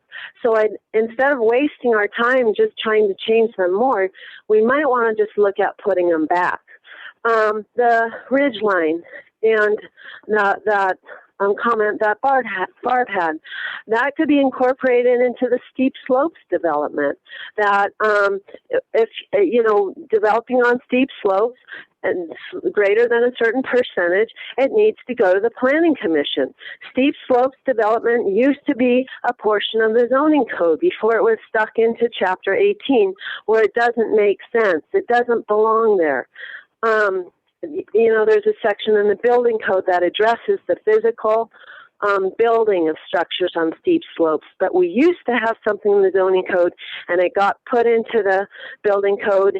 And this is something that I'd imagine the Planning Commission could recommend they start discussing among themselves, see if they can't stick some wording into the steep slopes regulation.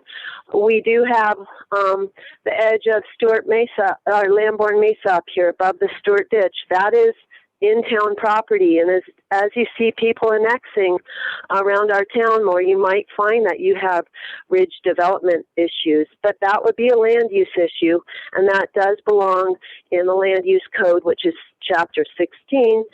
I was wondering, Lucy, site plan review. Well, why is this confusing? It's because it was in Chapter 16. It did have to do with subdivisions. It did have to do site plan review. This is what you had to submit if you were developing a property. It didn't have to do with the building code, but it was stuck into the building code, Chapter 18, about 4 years ago. And that's one of those things that I think we're wasting a lot of time looking at things that really don't belong in Chapter 18. So when Dan is giving you the recommendations, it's really specific to this international building code that we've adopted. And some of these other things, you're going to have to decide as a council if you want to keep this confusing information in there. Hedges, fences, and walls. You can't tell me how I can plant a hedge under the building code. That used to be in our zoning code. It had to do with the height, the bulk, the density of structures and plantings on my property. And they were specific to structures that were put in the non-buildable area, the setback areas. That's what the land use development regulated for fences, hedges, and walls. It wasn't the actual, it was the height, and that's what state statute allows to regulate. I don't think you can regulate hedges, fences, and walls as far as placement with a simple police ordinance, which Chapter 18 is. So that's another thing I think you need to look at restoring. Karen, you said something about Dan hadn't answered all the questions. He was leaving some things open for you to decide. You have an obligation to listen to the public too. Listen to the community, the people who put you in there. These things aren't all to be decided by the building inspector. He can give you good advice on things that really pertain to his specialty, but there are things that I think you need to sit back and wait till you get some public comment before you make up your mind. So I'm sure there are some. I'm sure there's some other things. Oh, did I say the signs? That was part of the zoning code at one point. So, and political signs, it has absolutely no part in the building code. You shouldn't be discussing this. This has to do with the way people use their property and their property rights. And there's a due process that's involved when you change property rights ordinances, or that's neighborhood noticing and newspaper articles and public hearings. And that's why it's protecting people's property rights. I have nothing against the building code, but a lot of these sections are stuck in the building code now that you're puzzling over and you're wondering why this part sounds so weird. It's because it probably doesn't belong there. I have an original copy of the code before Ken changed it, and I'd imagine Corinne, town administrator, probably has it too. And I really think we need to look at some of these sections that are coming up as confusing and find the history, find where they came from, and try to decide if they should just be taken out and restored to the land use section of our code. So thank you. Thank you, Suzanne. All right. Everybody's had a chance to speak. I think this is closed and we should move on to the master plan portion of our program. Thank you so much, Dan, for taking the time to be with us and to answer so many of our questions. It is really appreciated. You're welcome. Thank you for having me. I guess I'll check out. Okay, go have dinner. Okay. Thank you, Al. Take care. Thanks, Dan. All right. Mayor, before we jump into the next section, I'm going to have to step out for just a moment. So I'll be right back in. All right, why don't we take a 5-minute break across the board? I'm setting a timer. When you hear the timer, come back.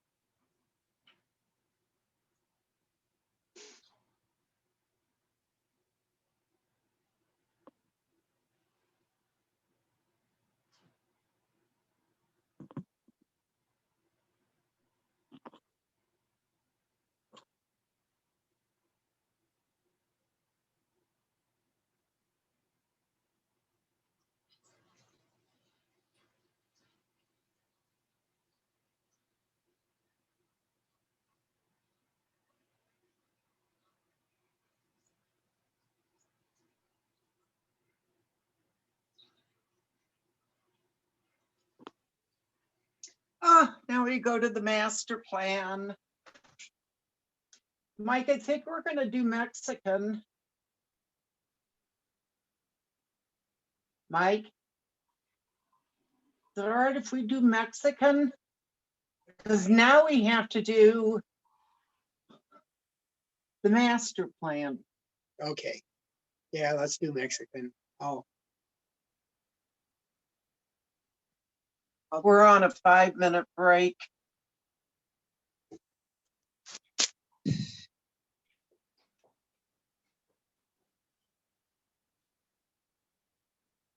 Okay. Well, I was just gonna have a, but can we wait?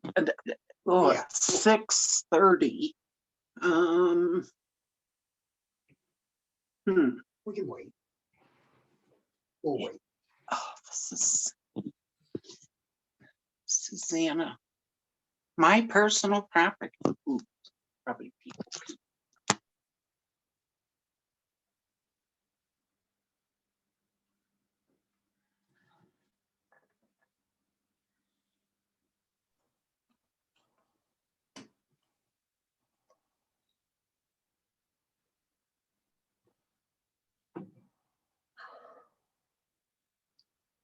So are we going to talk about the goals, Corinne, at all? On this? My intention for this one was really just to give everyone an opportunity if they want to add any comments or anything regarding chapter 1 and 2. Look on page 10. Let me see here. I had notes and I rushed out of the office because nothing was working today, including our network, which was gave me a blue screen and had me panicking. And so I ran out without my notes, but I wanted the board and everyone just to have an opportunity to comment on parts 1 and 2, which is really just that introduction, and then really get consensus on buy-in on the items that are on page 10, just making sure that that's really the direction that they want us to continue to move in. So those first pages that were included there, the process notes, I really appreciate our community people who support and participate in this, help put this together for me. It's just goes over, what the parts of the plan are and the timeline. That's really what I'm looking for, is just any comment on what's already there and buy-in on the direction it's going. Because if this isn't the direction that the Planning Commission first and most importantly, and then the board wants the update to go in, then we need to stop and look at budgeting for someone who's more versed in this to do what we're doing. So I don't think this part will take that long. Okay. All right. Is the timer ready to go off soon, Mary? I was just going to make a comment. If we use the same approach with this master plan that we did with the last part, I think it'll go a lot faster instead of page by page. Oh yeah, no, we're not going to go page by page. Thank you. No, it's going to be chapter 1 and 2, comments on chapter 1 and 2. Let's move on to page 10. Is this where we want to go? Thank you. 19 seconds.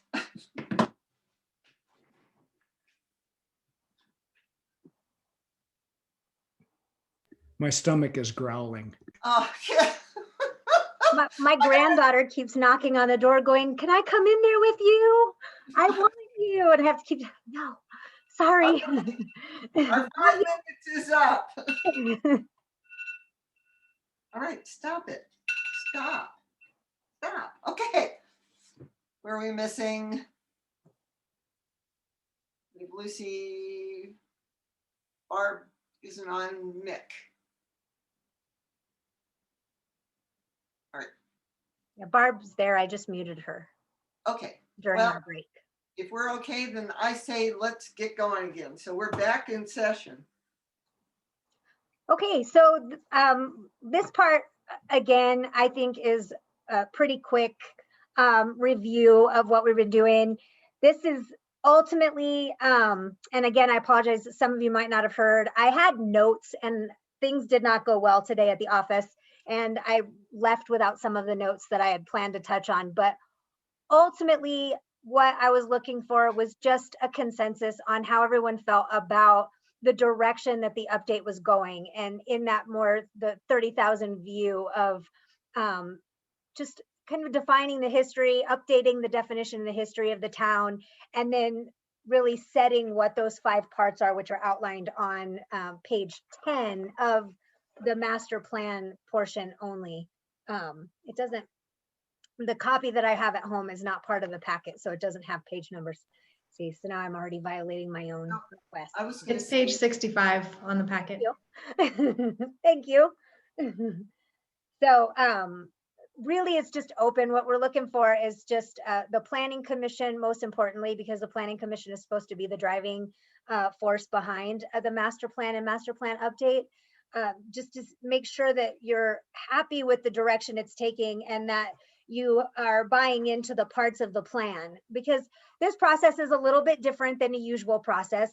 Usual updates are happening in real time, and we're approaching it from a process of taking all of the important information that goes into a master plan update that's been done over the last 10 years and a large portion that was done through the community meetings that Evan Bolt hosted last year, and using all of that data to drive the update. And if you're looking for a reference, we're modeling it pretty heavily after Ridgeway's master plan. So if you're looking for a master plan update, that would be one you could use as a reference of what the overall document may look like. So really going to open it up to the board, looking and the commission, looking to hear what your thoughts are with what's already provided, and buy-in on page 65, I believe is what Michelle said.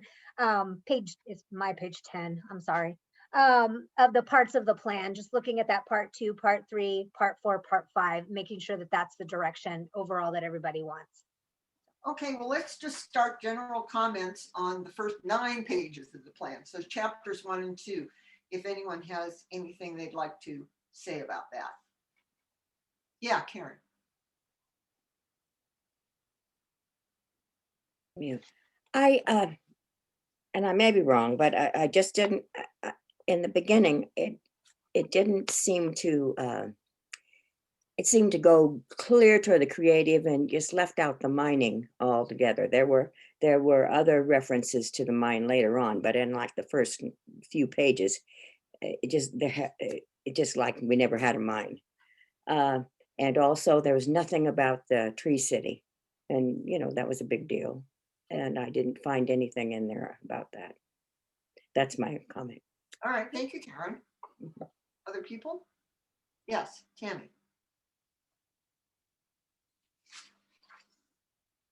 Okay, the reporter in me went through this with a fine-tooth comb, and we do not have time to go through all the changes I would like to see, but I'm going to just name a couple and then say I can either submit all of my changes, or if I could sit down with this document, I think I could make it a lot more reader friendly. But I do want to start with page 60. The only Indians indigenous to Colorado, the Utes, that is absolutely false. Cheyenne, Arapaho, Shoshone, also indigenous to Colorado and to Western Colorado. Page 61, the Corps of Topographical Engineers. And there are probably about 25 of these, just little things that I think aren't completely accurate. I also found 5 instances where we are called the council as opposed to the board. I think that should be the board of trustees. I found a lot of capitalizations of common nouns, and that I think there are some grammatical and things, and this is just a rough draft. Right. So definitely. I know. And what I want to propose is, if you let me sit down with this for a couple hours, I think I could really clean it up and make it look and sound and read a whole lot nicer. And it is a solid rough draft, and I think it's excellent. But boy, would I love to get a hold of this document. I think that's a wonderful idea. A good professional editor taking care of this. I'm all for that. Anything else? On that. Okay. All right. Anyone else want to make some comments? Yeah, Dave. First of all, I want to thank Tammy. I think that's really a generous offer to commit her time to this, and it really would help us a lot.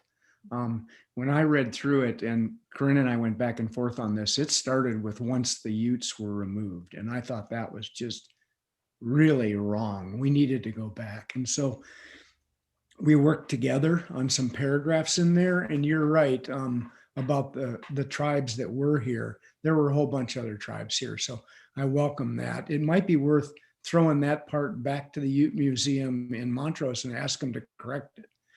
The other thing, I submitted other comments to Corinne that were just basic, so I'm not going to go over those now, but there's one thing just at a 30,000 foot view that I think is really important.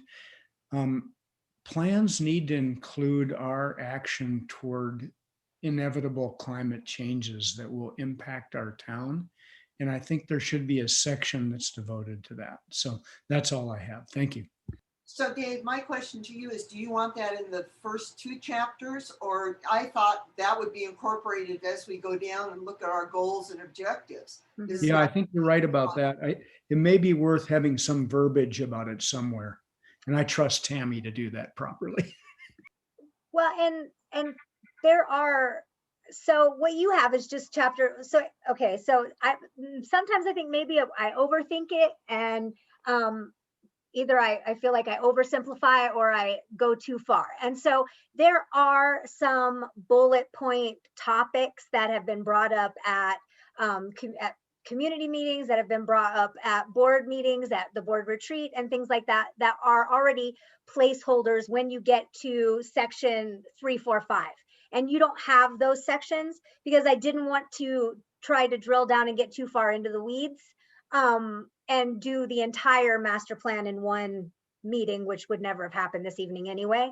And so I definitely do think that those are things that would come up in those sections. And so again, when you're looking at that part 2, part 3, part 4, part 5, which gives just a definition of what would be in that, if that is the direction that the board wants this to be going in, do we have buy-in that that's what the parts of the updated plan should look like? And yes, let's start filling those in. And if so, yes, we are on board to do the hard work that it takes to stick to that proposed schedule timeline that was given. Because I work better with a timeline. So that was what I'm really looking for. I'm trying to find my timeline. Well, my Difficult climate when you're not comment at is a really more about community vision and objectives and just making sure something about climate's in there. That's all. Thank you. All right, other comments? Yes, Michelle. Just on page 10, in terms of the flow of the document, I think it's great. I think the sections as outlined give us really good direction for the process, and I think it'll flow well with that format. Thank you. Okay, Lucy or Monica? I'll go. Okay. Corinne, your suggested timeline is on page 54. Thank you. You're welcome. I don't have any comments other than what's already been stated on the first 10 pages. I think it, looking at it big picture, I think it's a great start. It's a great draft. I've total buy-in on page 10. My only comment is on page 17. So I don't know if I'm jumping ahead, but I feel like the vision is a little bit narrow. That's really my comment. I feel like it, in the introduction, we do talk about where we come from and what this town has been, and it discusses mining, albeit briefly. It discusses mining and ranching and talks about everything. And then the vision just seems pretty narrowly focused on creatives, given all the other things we talk about. Okay.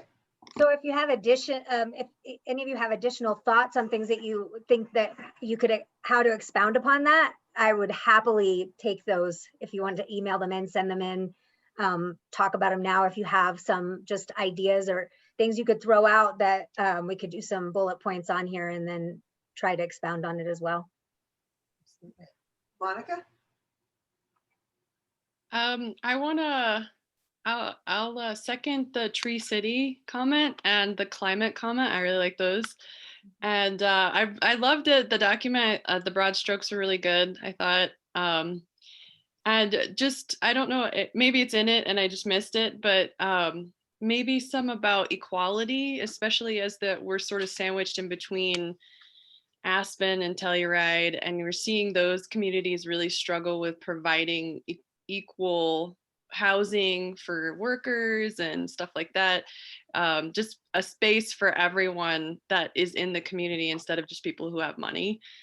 Something like that, probably a little bit more broad strokes, but yeah, equality of resources and places for everyone in the community, I thought would be nice. And a friend of mine had an idea about sponsoring a tree downtown or somewhere in the town where, because we have so many agricultural farms and so like Big Bees, if they would sponsor an apple tree or something like that, and then it would just reflect, if they could take care of it, the town wouldn't have to take care of it, and then they could get a little bit of free advertising. Maybe a partnership like that would be kind of cool. I don't know if they'd be up for it, but one of my friends made that suggestion. So that's all I have. Okay, thank you, Monica. All right, Nick. Yeah, I was just going to say that I thought Corinne has done a great job on this. I think with the comments that will certainly help, and I think with Tammy's review of it, I also agree that'd be a great idea and very nice of Tammy to do. That's it. All right, thank you, Nick. Barb.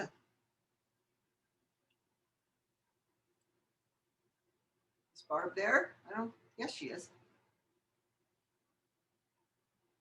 She's muted. Barb, you're muted. Do you have anything you want to say?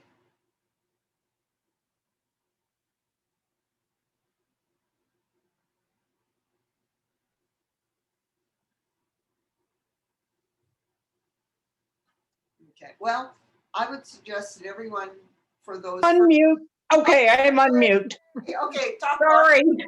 It keeps bouncing page and page.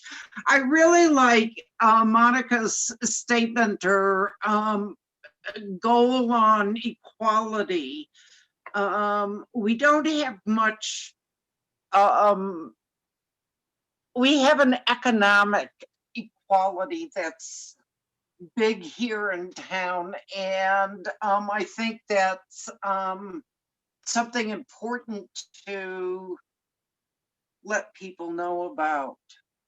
But the one thing that I have a real comment on being an advanced master gardener, the one who wrote the West Elks ABA and many years in farming, is I have a real strong feeling on having no fruit trees on Grand Avenue, because then people, it's just no fruit trees on Grand Avenue. They're fine for someone's backyard.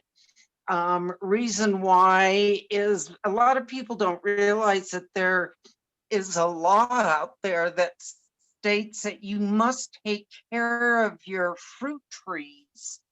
And you see a lot of abandoned orchards, and that means that pests get out, all sorts of things. So that's my only thing, no fruit trees on Grand Avenue. And the other one is, and I've mentioned, I sent this into Corinne about the sentence on quirkiness of people. I really don't like labeling, and I'm trying to find what page that was on. Something's the quirkiness of people in the valley, and I don't think we need to even have that on.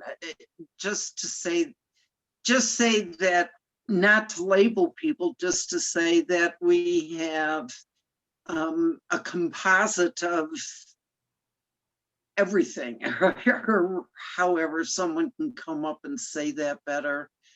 And those are my only two comments. Oh, it's on page 75 or page 20, whatever. And it says Paonia's been described by its quirkiness. And I don't think that's all we can drop the coal miners, hippies, scientists, artists, all of that, and just say that we welcome all types. Maybe that's the way to put it. We welcome various. No, that's not the right thing. I'm trying to come up with this really quick. I was gonna say, Tammy wordsmith that puppy. Yeah, but just to say that we honor or we welcome people instead of describing different people. Does that make sense? Yes. Okay. Tammy. Yeah, that's definitely on my list of things to work on. And just to respond to Monica, as far as the tree sponsorship, I will bring that before the tree board. I am the liaison for the tree board. And Barbara, same thing. We just started I just fed everybody the idea of edible landscapes and planting more fruit trees. So we are going to be discussing that in the near future for the tree board. Karen. And okay, while we're at it, to the organic growers, I don't think they're, it's a big section of our people here, and I don't think I read anything about that. And then now we're into the food production. It's been in other documents that I've seen about our food production and all that other, but in just the first 9 pages is where I'm just. Okay, thank you. We'll fix it. Barb, did you have something else to say?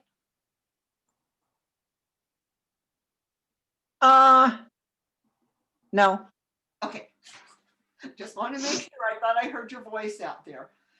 So it seems like we have changes to make to the first 2 chapters, but it also sounds like we're pretty much all in agreement on the plan and the bigger picture of how we're going to go through this. Am I correct in that, or would somebody? Okay, I see lots of nodding heads. Excellent. All right, so we have a plan forward. I agree. Yay, thank you. All right. Well, unless oh wait, Suzanne had a comment. One more time, Suzanne. Hi. So I would like you guys to write this down, Colorado State statute or Colorado Revised Statute. I Google things to find it. But 31-23-206 discusses the master plan, and it's quite extensive. It talks about the elements that you should see in the master plan. Item D is the general location and extent of an adequate and suitable water supply. So it doesn't have to include that element, but it's a portion of it. I think that would be, I know it's not complete yet and we're waiting on the study, but this would be an important portion. I like you were talking about climate change. I'm kind of curious what our disaster emergency plan is here. What if, the Stewart Ditch is getting piped? What if we see a fire on that hillside? I mean, what are the escape routes in this town? What will we do if we had a major emergency like that? With climate change, we could very well see fire scenarios, and I'd like to know how this town might be prepared. I would like to point you also to Colorado Revised Statute 31-23-207, purposes in view. And it says, in the preparation of such plan, the commission shall make careful and comprehensive surveys and studies of present conditions and future growth of the municipality with due regard to its relation to neighboring territory.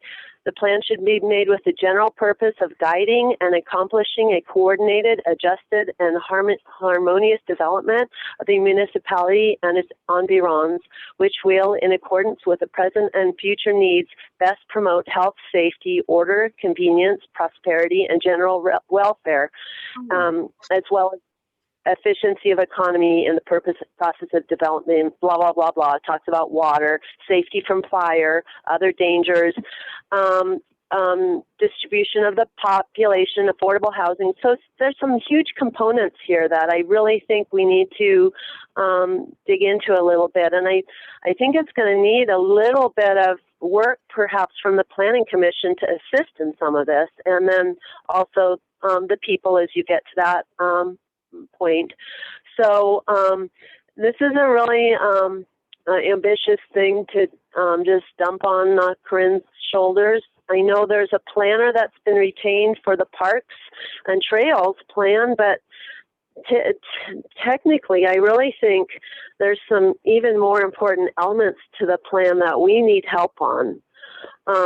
So thanks for starting the process. All right, thank you, Susie. All right. Yes, Karen. I was just going to say, I think that CRS applies to towns of 10,000 or more. And, you know, a lot of those things were referenced in that Exhibit A that was in the packet. And that was more like the Delta County report. So we're part of that in their Delta County report. I don't know, we cannot afford to have experts in all of those sections, but I think we're on the right track for our size of a town. And certainly we can draw from the Delta County statistics, etc. All right, I see nods across the board. All right, Suzanne, I'm going to give you, because of the late hour and the exhaustion of everybody sitting around this Zoom call, I'm going to give you 2 minutes. Okay, I'll speak for 1 minute. I know, so it's not like you have to do all the components, but there's some pretty important components there that I personally think are even more important than planning the jumbo mountain trails with a grant that's not even supposed to be used for out-of-town properties. So to spend $76,000 on a trail system, but to ignore fire safety and population distribution and some of the important things that we're going to be looking at here in the next 10, 20 years is a little negligent, Karen. Thank you. So what I would just add quickly to that is I just want to say that none of those things would be ignored. We're of course refer to statute and look at those things when we're making these documents and we're implementing the different parts of the plan. Again, a municipality of our size statutorily isn't even required to have a master plan, but it is a important document and is the document that we need to update because the town, and I know no one here doesn't want it updated, but I just know, even for me, from my purview, having a guiding document that's updated and has the driving goals of your community and what's best for the community as it grows is incredibly important. And it stops the natural occurrence of listening to all of the information that's coming in and not necessarily actually looking at what is in the best interest and what is the overall goal of the community. And I don't ever want to be in a place where we're reacting or modifying the way that we run the town based on whatever voice is the loudest, and that we're really functioning from a place of what's in the best interest of the town. And I know that this document will do that. All of those things that Suzanne's talking about are incredibly important. Some of them are addressed with the ongoing and updated Delta County Emergency Management Plan that the town is part of, that I think Karen was referring to, but does need to be drilled down and of course modified and adjusted specific to our area as well. But I don't disagree that those are important things and are things that we would definitely be looking at and keeping in mind when we're moving forward with the other sections. All right. Unless anyone has any final comments, I am going to adjourn this meeting. Thank you, everyone, for your patience and your dedication to go through this document, except we have 2 more comments. Michelle? I'm sorry, Mary, we didn't talk at all about the pages starting from 11 and on, We're really? not talking about those tonight. Oh, okay. We're just I just looking at the general plan forward, and we will drill into those things and carry on from that. Okay, I just want to add that I am really excited by the description of plan amendments and how that process will happen. I appreciate very much that that was included, and I think it's going to be incredibly useful as we move forward. That's all. Okay. And Karen, did you have one more thing to say? Okay, we are adjourned. Thank you, everyone. Thank you all. I'm going to move on to the packet for Tuesday now. Thank you. See you later. Bye-bye. Bye.